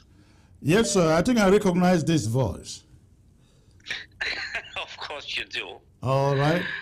If you don't want me to mention it, that's okay. If you want me to mention... I want to say you are doing a great job.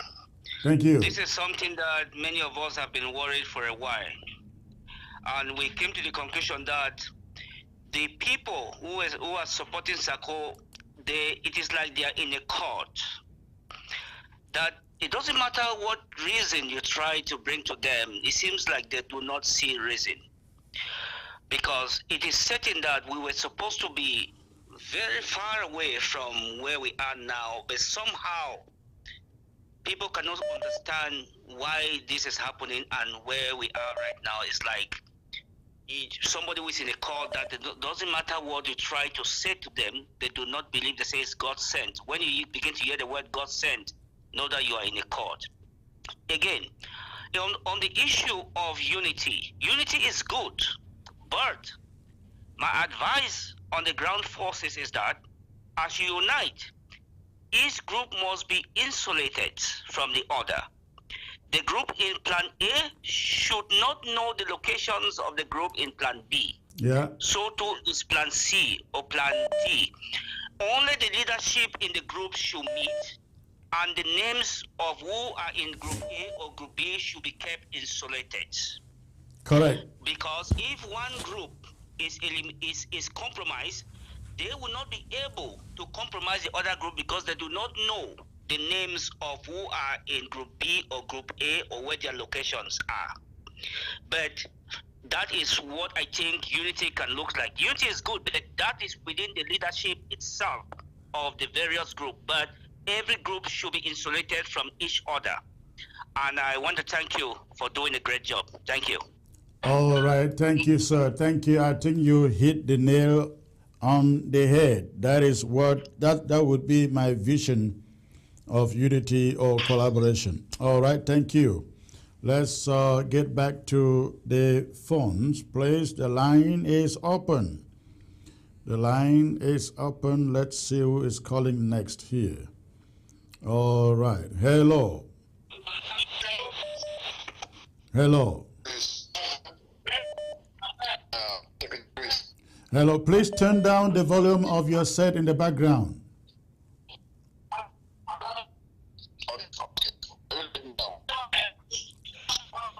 Hello. No, you are breaking a lot. You are breaking a lot.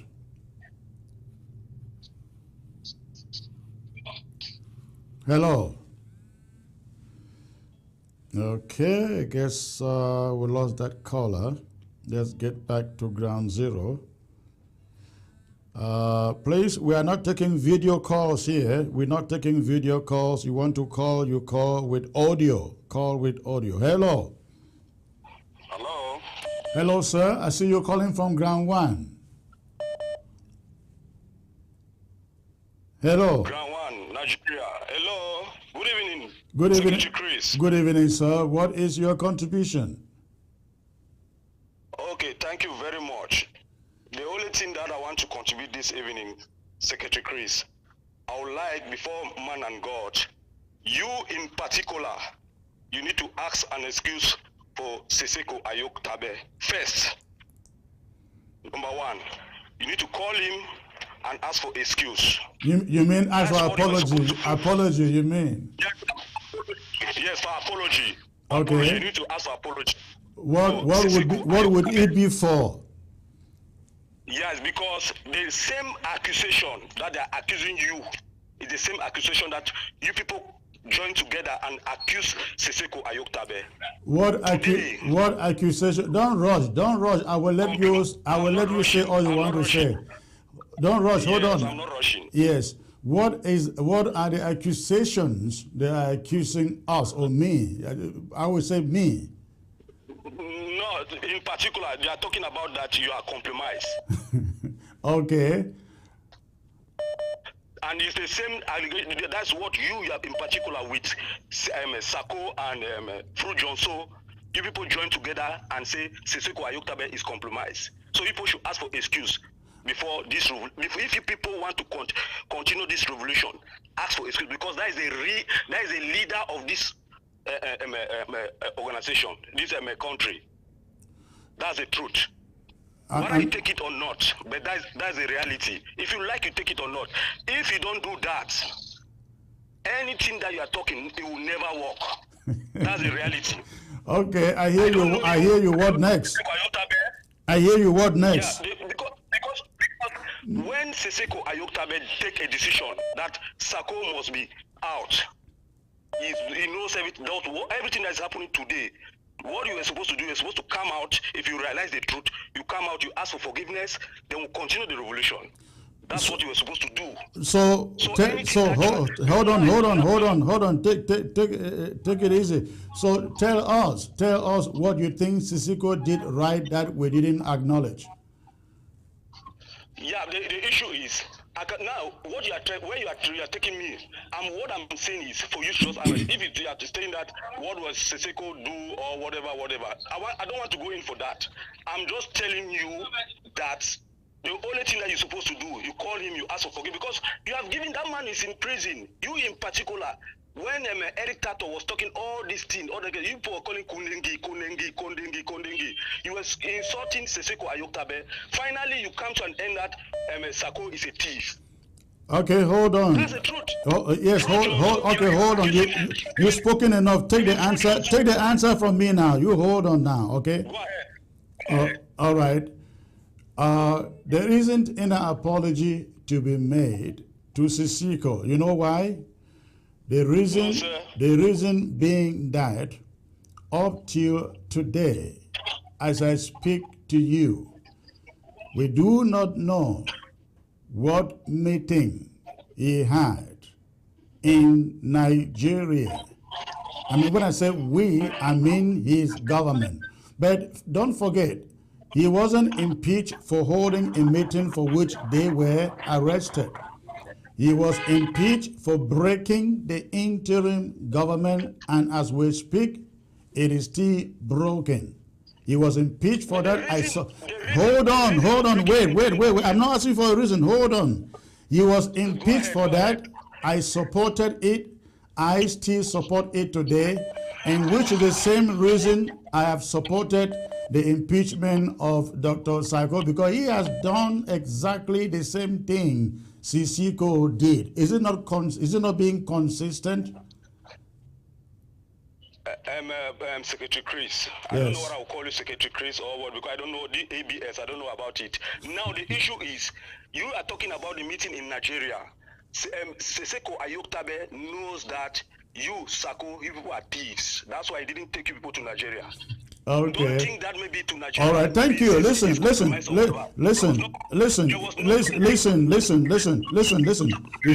before you go.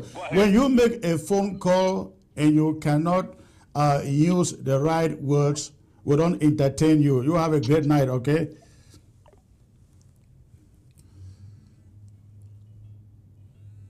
All right.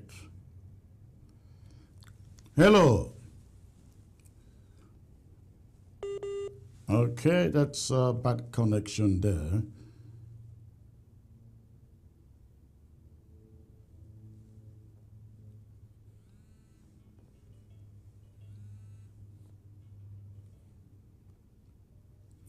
Hello. Hello, sir. Hello, ma'am. Where are you calling from? Hello, sir. Yes, ma'am, I can hear you. Where are you calling from? Hello. Hello. Hello, yes, I can. Okay, we lost that caller. Let's see.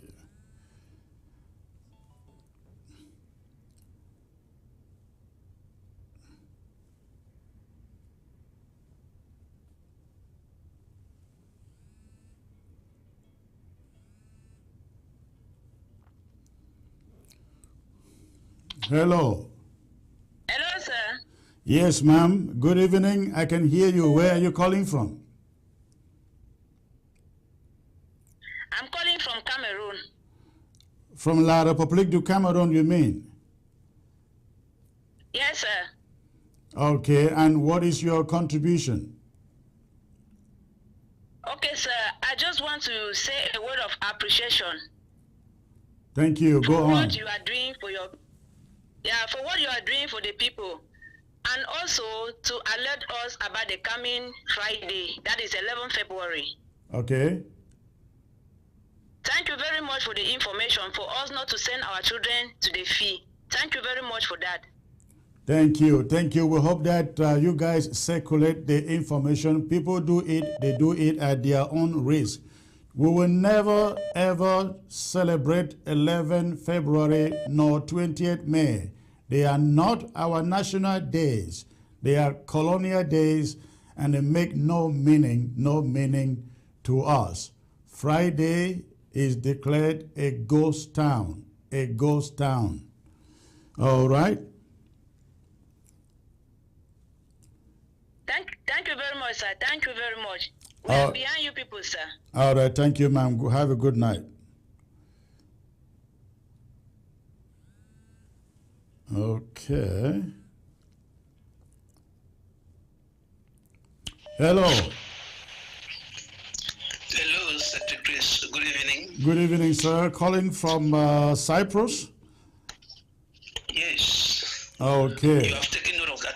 Yes. You have taken note of that number. Right. Secretary Chris, I want to appreciate you for your efforts and everything you are doing for the Amazonian people, because it takes a man of courage to come out and prove to his people the sign of love that you are showing, because all what has been going on in interim government, if your hands were dirty, you would not have been vocal the way you are. And I want this to ask you something. Do we know why when they want to swear in somebody as a president, he has to swear the Bible? Most people don't know, particularly this case of Sako. Sako has committed a crime which he can, the Bible that he swore can as well take him if Amazonia turned against him, because the vote he took using the Bible, it's just that when purpose is not known, abuse is inevitable. That is why he thinks he can hit a hand on his chest and go scot-free. Because if we want to use that Bible that he swore to fight Sako, his death is just between him. If he thinks he can eat Amazonian money and go scot-free, then he has done the worst thing, because Bible is involved. The fighters who are dying on the ground can use that, just the words that he took as an oath to nail him down. But he should be very careful. Because this one, the whole, every Amazonian is very angry with what Sako has done. He has disgraced the nation that is trying to come up, which is very bad. Well, it's unfortunate. It's team of those Bitcoin. It's just that when you don't know something, you think you are right on what you are doing. For somebody who knows the Bible, as he claims to be a pastor, if we want to go by that Bible, as we use that Bible and all the Bitcoin line, all of them will go down. But all right. I leave it with that. All right. Thank you, sir. I leave him with that. Thank you. Thank you for the call. All right. Hello, sir. Hello. Hello. Good evening. Good evening, sir. Calling from ground one. Hello. Good evening, sir. Good evening. Yes. This is Yerima calling from Nigeria. Okay, I can hear a lot of background noise. If you can stay in a quiet location, it will be better, sir. Okay, I think I'm in a quiet location now. All right, I can hear you now. You're calling from Nigeria. What is your contribution? My contribution for today is to say kudos to the team and all those who have ensured that the house has come together. There's a saying in Nigeria. They said that if there's this broom, one particular broom cannot sweep the house except everyone comes together. So I call to say kudos and actually push further that you should keep on what you are doing. And I didn't notice until of recent that Secretary Chris, you now have 2 different stations. Kudos to that. Congratulations. No, one station called ABS. Yes, ABS. I've seen there's a program I was watching in the original ABS that I was actually calling in the past. Now I've seen another one, ABS Freedom or something. Oh, okay. AFT, Ambazonia Freedom TV. Yeah, I know that Mr. Nachop sometime project show some ABS on the AFT. You are in the right place, sir. Thank you very much. Congratulations. All right, thank you. Thank you. Okay. Hello. But network. Okay. Hello. Hey, Dr. Chris, this is Mike here. I couldn't get in on time, but I got home when this thing was some questions. So maybe I can just take part by phone here. Okay. Go on, Mike. Yes, you were supposed to be on, but you couldn't make it. Yeah. Oh, I see you. I see you here. You are connected. I just got in. Okay. I put you on the screen. I can see you here.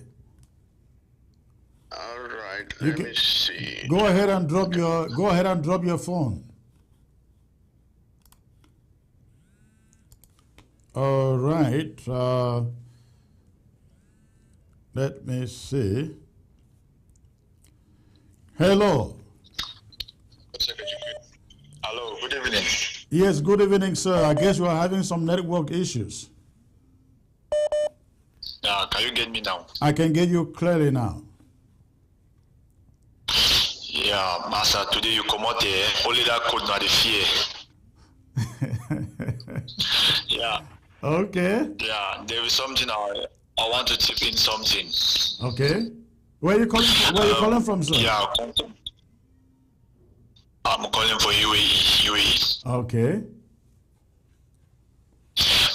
Concerning our restoration fighters, normally we have heard about ADF, we all know ADF, but if they are trying to dine into unity, let's just give them a try, but we know perfectly our fighters on the ground knows them more better than we do, so let's just give them a little bit of encouragement.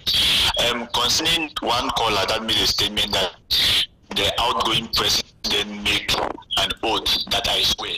We should all forget about all those things. Even pastors do swear and then go against their wish. You understand me, Secretary Chris? Yes, sir. Yeah, people do swear and they go against their wish. President Sako swear and go against his wish. That is a normal thing, and that is a normal thing of life. People change. So what I will drive into is that for now, Secretary Chris, we all need the best for Ambazonian. We need the best. That is why we are going to, I will still say it again, that, for instance, for now, at this situation now, the Restoration Council should take total responsibility to stop all these things of politics, delaying of President Sako going ahead, wasting more time. The more they keep on wasting time, the more the outgoing president is manipulating and doing his own things. They should take the decision very fast and put it in place. Then the Ambazonian can be thinking of another president. But for now, I don't encourage another president for now. I prefer, if you look to Prinjeka, concerning Prinjeka, that man Prinjeka is really a son of the soil. I don't know if the ancestors speak through him at times, but if you follow him, you will discover that he's one of the best activists that I really understand from that Prinjeka. That means the man speak with a lot of fire is coming out from his mouth, just like you, Secretary Chris. Are you getting me? I'm getting you, sir. Yeah, that Prinjeka speak exactly like you. If when he speak, it's like the ancestors speak through him.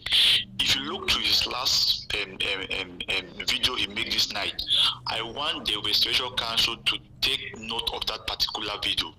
If we need a leader, we should make laws, we should make agreement, like any leader that is supposed to stand to rule Tribunal should make law in such a way that he is going to sign an agreement. If you listen to that Prince Jega show, that Prince Jega said everything that the Restoration Council is supposed to follow to make so that we will not make this same error in the next president coming ahead.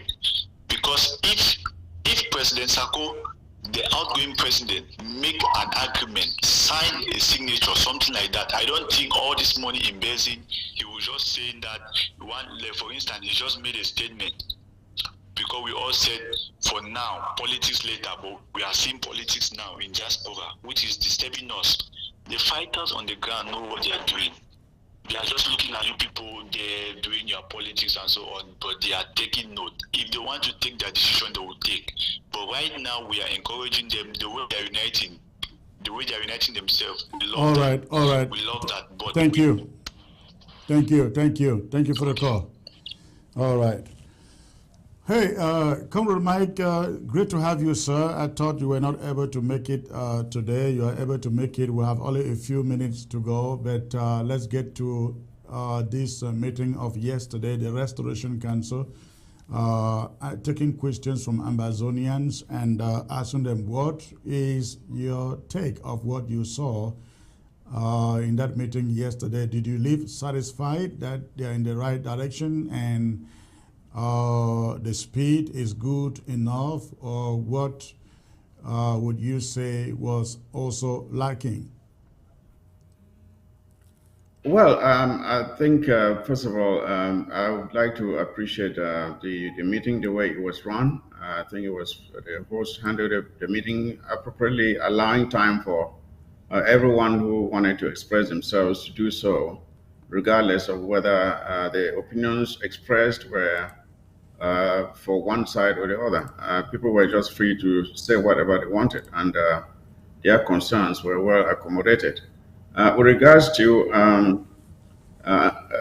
the meeting proper, I think that was an opportunity for people to hear directly from the Restoration Council, and people were frank and expressed themselves with regards to what they expected.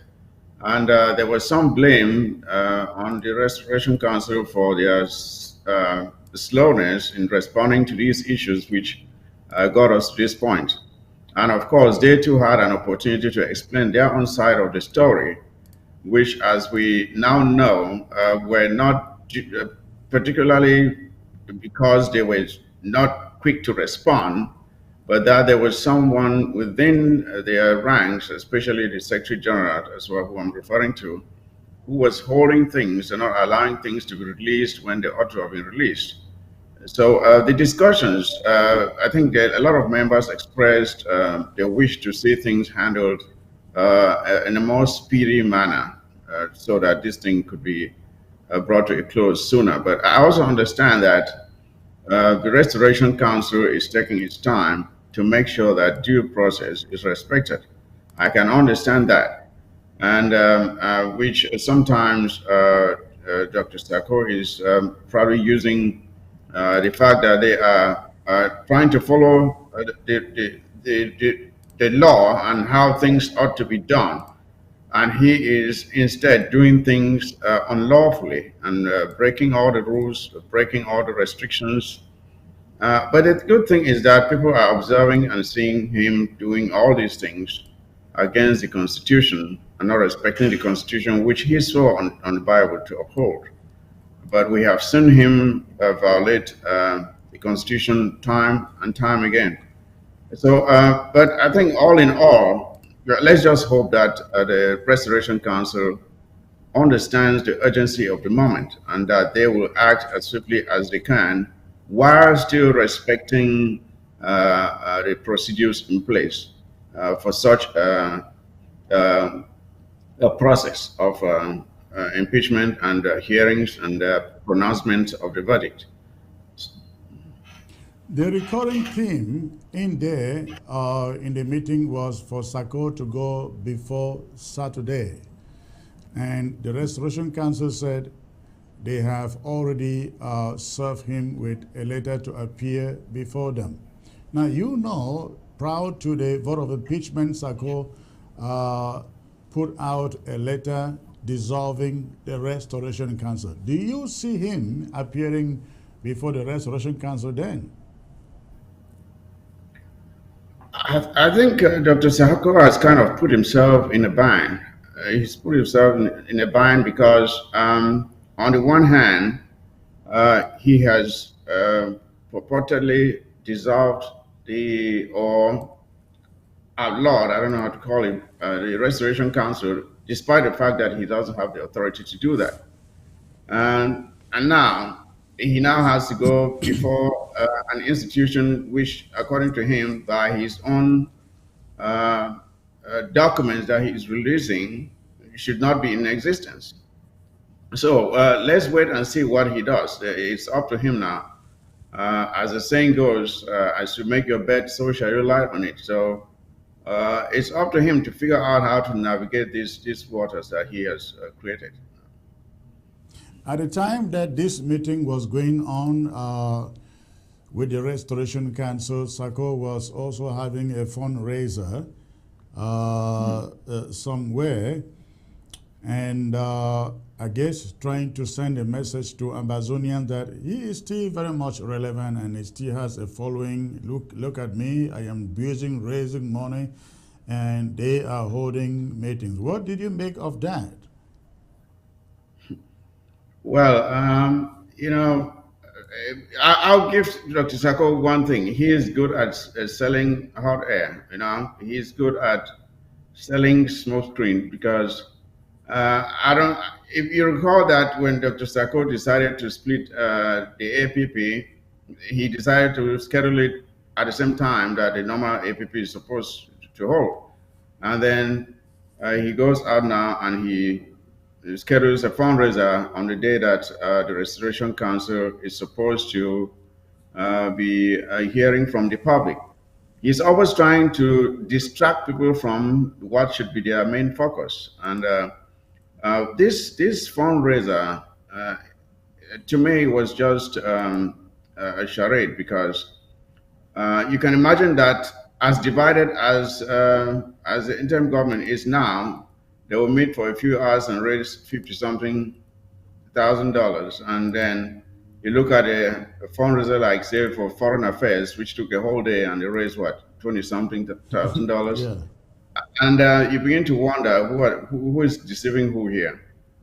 Well, like I said, and one other audio I received today, if this money is in there, that's good, right? We all want money for the struggle, so let's see this money go to help Ground Zero. Let's see Ground Zero showing us things that have been bought with this money. If they start doing that, then maybe it was the fundraiser was for a good cause. We want our soldiers to be equipped and funded. That's what we want. But when you go out and organize something that's called a fundraiser, which we know most of it was pledges, which will certainly not be paid. There are people who are still trying to pay their draft. They haven't paid their draft. Right. Some people and are then still you trying to think pay they the will come draft. now. Right. We think now they will come now and pay something which they were just coerced into making a pledge that they know they will not pay. I don't count much on that. I think it's just another smoke screen just to distract people and give the impression to our soldiers. And this is what is clearly sad about this, to Chris, because you keep giving this false hope to our soldiers on the ground that, okay, something is coming. We have seen this time and time again. You give them promises that never bear fruit. And then you keep doing this, and you're making these boys to have false hope, knowing fully well that you will not deliver on the promise that you are making. It is just very sad, and it is disheartening to see someone who is supposed to be the leader instead manipulating. That's all he's doing. He's manipulating the people and giving them this dream in La La Land that they will never reach. So it is sad to see this happening, to say the least. Now, before this, they call it lava storm 3. Yesterday, there was, as I said before, there was lava storm 1, lava storm 2, and yesterday was 3, and nobody saw anything out of it. We saw Chan taking place. We've seen AFCON taking place, and now, in the midst of a draft, the drafts have not even been redeemed. They came up with Lava Storm 3. We don't know what happened to AFCON. The money, the funds voted and donated for AFCON. Why should anybody out there think that, oh, this money they just collected, they're gonna do anything in that matter? Would it? You see, like I said, Dr. Sako is very good at this game. Distractions, divisions. In order to be a good leader, one of the prerequisites or qualities you need to have is to be able to solve problems. You have to be a problem solver in order to be a good leader. But we have seen time and time again that Dr. Sako, what he does is, when there's a conflict or a problem that needs a solution, he will go in there, pick one side, support it, and vilify the other side. That's what he does. You saw it in Momo. You saw it in Fako, his own county. You saw it in Meme. You saw it in the interim government. This problem here that we're having should have been solved very easily. But Dr. Sako always picks one side, supports it, and then vilifies the other one. He is not a problem solver. When there's a problem, he picks one side, supports it, and then he completely destroys the other one and hopes that it will go away. This thing about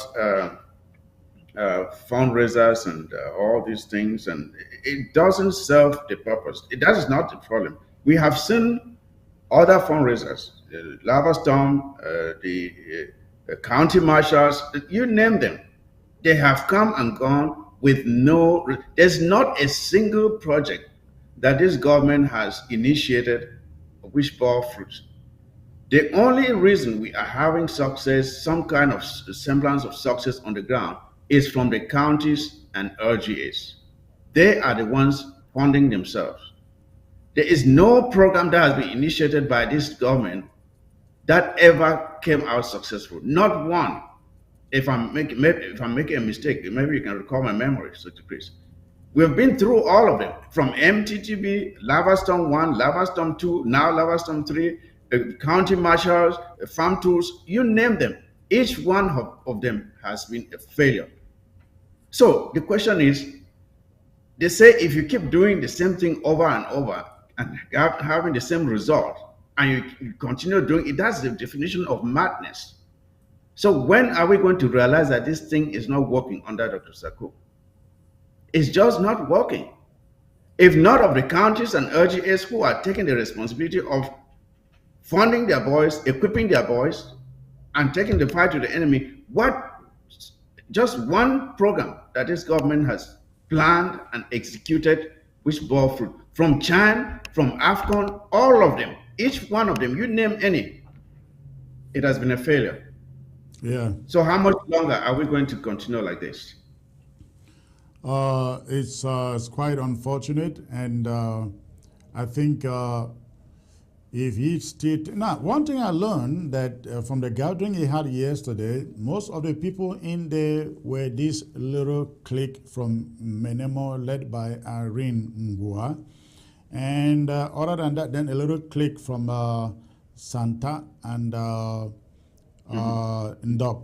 Ngoketwenje area. Now, when I mention these places, you think of the cryptocurrency ring. These are the people involved in this crypto ring thing, and they were the people in that meeting. We don't know in the coming days how many of them are going to stay in there. Then we also learned that a few county chairs were also in there, and we don't know how long they will stay in there, because I have no doubt Ambazonians will demand that any county chair congregating with Sako should resign. What's your take on that? Well, but that that's what he does best. He gathers a few people. They call them loyalists. They have manner of groups out there. They call them their loyalists, and these are the angels that are sent out there to go and either convince people they can't convince you, they intimidate you, they bully you, they threaten you, or they coerce you with some kind of fake appointment. But there are some of us who really don't care about all those appointments. I didn't join this struggle because of an appointment. I can take care of myself, so I don't need that. So these people, they do these things. See, Chris, the point is this: though we people keep saying, "Oh, this is like a cult." No, Yes, there are people who have invested not in the struggle, but they have invested in Dr. Sako. That is the problem. correct. So when these people see Amazonians rising up, and it seems like he will be pushed aside, they are not protesting against that because they think he's such a great leader. They are simply protecting their investment. Because if he goes away, their investment is lost. So they have to protect their investment in him. Yeah, there are people who have put money on him, waiting to And get you the see, favor. I said something here last week, and I said, I have no doubt Sako has been compromised. Ambazonians, listen to me. This is one thing that I believe in very, very strongly, very, very strongly. I believe the reason why Sako wants to stay there forever until we get to Boya is because of the deals he has made with no other person but agents of La République du Cameroon, ladies and gentlemen. If not, ask yourself, why does he want to stay in power at all costs? At all costs. No, I don't think it is because he so much loves Ambazonia. If he loves Ambazonia so much, he will be doing the right thing at this moment.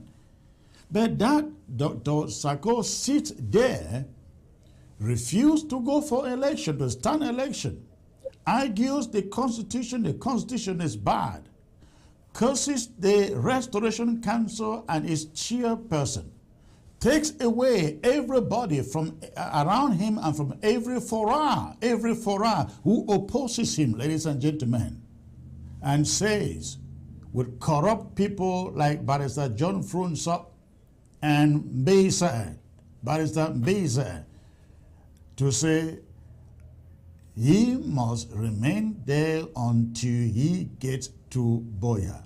Ladies and gentlemen, I think we should open our eyes here. This guy is sitting on a contract with La République du Cameroon, and I believe it is the only reason for which he doesn't want to go anywhere. Because when Ambazonians say go, when they say leave, you cannot say you are still sitting on their behalf. I believe he has sold this struggle to La République du Cameroon, and that is the interest he is sitting there to protect. I may be wrong. Again, I'm just making guesswork here, but if I'm wrong, let me know. Yeah, well, I will not. I understand what you're saying, and I can tell you that personally, I will not. I cannot say with certainty that he's working for La Republic, but I can simply make my own analysis and come to a conclusion. I don't. I like to analyze things a little bit so that I have some facts to support what I'm saying. So let's look at AFCON. Let's look at AFCON. I mentioned some time ago that when you look at AFCON and you realize that during the planning meetings we had in the cabinet, where we're trying to see how we can make sure it doesn't occur, you will remember that some of those very crucial meetings, Dr. Sako did not attend. He did not attend. Those meetings used to last for hours. Yeah. And you would think that even if he was busy doing something else, he will find time later on to join the meeting and share his own opinions on what we were trying to do. People were really missing him in those meetings, but he did not attend. Then look at the fact that I was just brought to the knowledge that just prior to him dissolving the FACO executive, that there was a deal had been brokered between the conflicting parties in FACO, and there was a meeting that was supposed to take place, I think between Fombart and Reverend Asong, and that the meeting was supposed to take place so that they can come to a consensus on how to collaborate and work. It was just prior to that meeting that the president decided to suspend FACO's executive. And since then, no other effort has been made to solve this problem. Then compounded with the fact that the funds that were raised to stop AFCON, because FACO's executive was dissolved, I think the president took control of the funds. So what happened to the funds? Let's put the funds aside. Under normal circumstances, when you do something like that, when you dissolve an executive, especially so close to a major event that needed somebody there to organize it and make sure that what we wanted to happen happened, the smart thing to do is to put maybe a caretaker committee of experts that are capable to get up and organize people and get the results that we want within a short space of time. But the president did not do that. He just sat there and left FACO without anybody to control anything. It stayed till when AFCON started. Throughout AFCON is now over, and we still don't have anyone there. We don't have an executive, and we don't have any results to show for. This was a golden opportunity for us to sell our struggle by what we should have done during this period. This is something that should have been of the most importance to the president, to make sure that this thing was successful. But it seemed the president was the main person, the main spoiler instead. He was the main spoiler. He made sure that AFCON was not disrupted. Yeah. So my question is this: why did he do that? That is what ambassadors need to ask themselves. Why did the president do this? And to ask ourselves, okay, he decided to dissolve the executive. What is the main benefit of that decision? What can we point to say, okay, this was a smart decision the president made? What was the net benefit to Ambazonians for having FACO's executive dissolved? Let those who are out there making noise, let them answer that question. Because with everything that you do, there must be a value to it. There must be a benefit to the decisions that you make as a leader. Let the president explain to us what the rationale was for the decision he made. AFCON is now over. Let's take a look back. Look at the pluses and the minuses and see what do we as Ambazonians have as a result of the decision the president made to dissolve FACO's executive.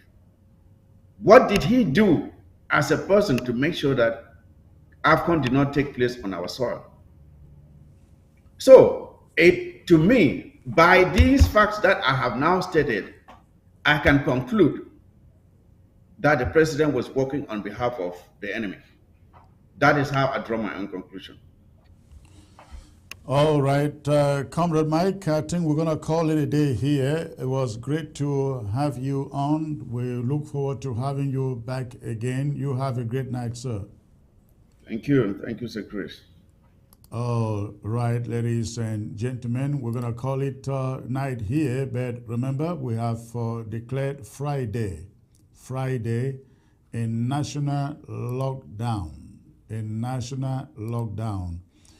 In Ambazonia. It's going to be a national lockdown ghost town from FACO to Nkambe.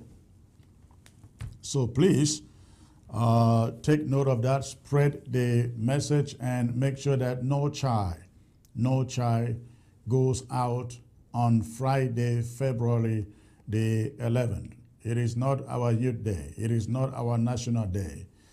It is imposed upon us, or being imposed upon us, by La République du Cameroon. So please, again, the restoration forces are out there to ensure that nothing flies on that Friday. Thank you very much for tuning in. I look forward to being back here very, very soon. God bless you all. God bless you all. Good night.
shall fall. Laissez le monde s'unir et relever ensemble. United we stand, divided we all shall fall. Where's the better way?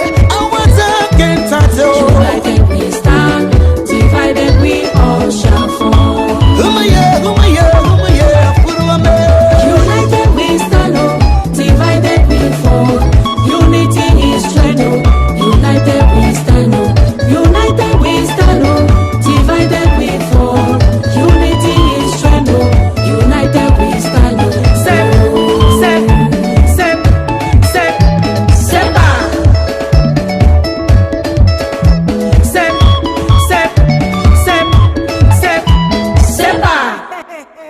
One talk. It's piano freedom. With the mace who die, more amor. With the mace who die, more amor. Anyori, me no fool.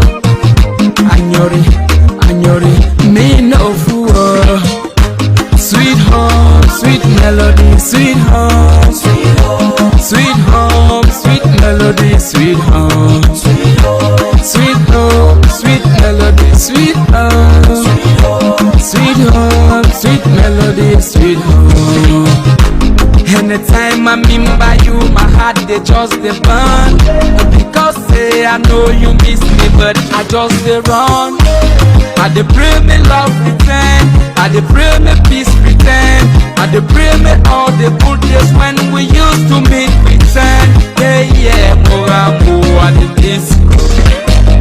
Anamone tamaninge tienga ye chazake, anamo tamaninge tienga ye waridadi, anamo tamaninge tienga ye chiyezabi, obiye ibira wongwe. One chance is two chance, that's so sweet home, sweet melody, sweet home, sweet home, sweet home, sweet melody, sweet home, sweet home, sweet melody, sweet home, sweet home, sweet melody, sweet home. Mama, when the unity and up, the young I hear Noah. Mama, when the unity and up, the young I hear Jella Kukambo. Mama, when the unity and up, the young I hear Piawa. Amara ni wounding, what you are shanor nori, and nobody will share. Aku Kambo. Jawman the Dimo, Jawman the Domo. This will in your boy. I am not winner. Titi Yaku, Moriama Namana, Titi Yaku, Apunamie, Anyori, me no fool. Anyori, me no fool. Sweet home, sweet melody, sweet home, sweet home, sweet melody, sweet home, sweet home, sweet melody, sweet home, sweet home, sweet melody, sweet home. Amize nangtaro, nangongtaro, mamane. Nambe nyamati changa, asekurutu kakurutu. Amize smooth beat, we used to go up and festival. Never been, oh yeah, I don't miss this moment. Miss this moment, I do wish them feel it. Pray for peace to return in the land of Mogamu and the world at large. Because there is no place in the world I'll ever go that will take the place of home. Yeah, we did pray for peace to return. We did miss to die, the Mogamu. Oh, we did miss to die, the Mogamu.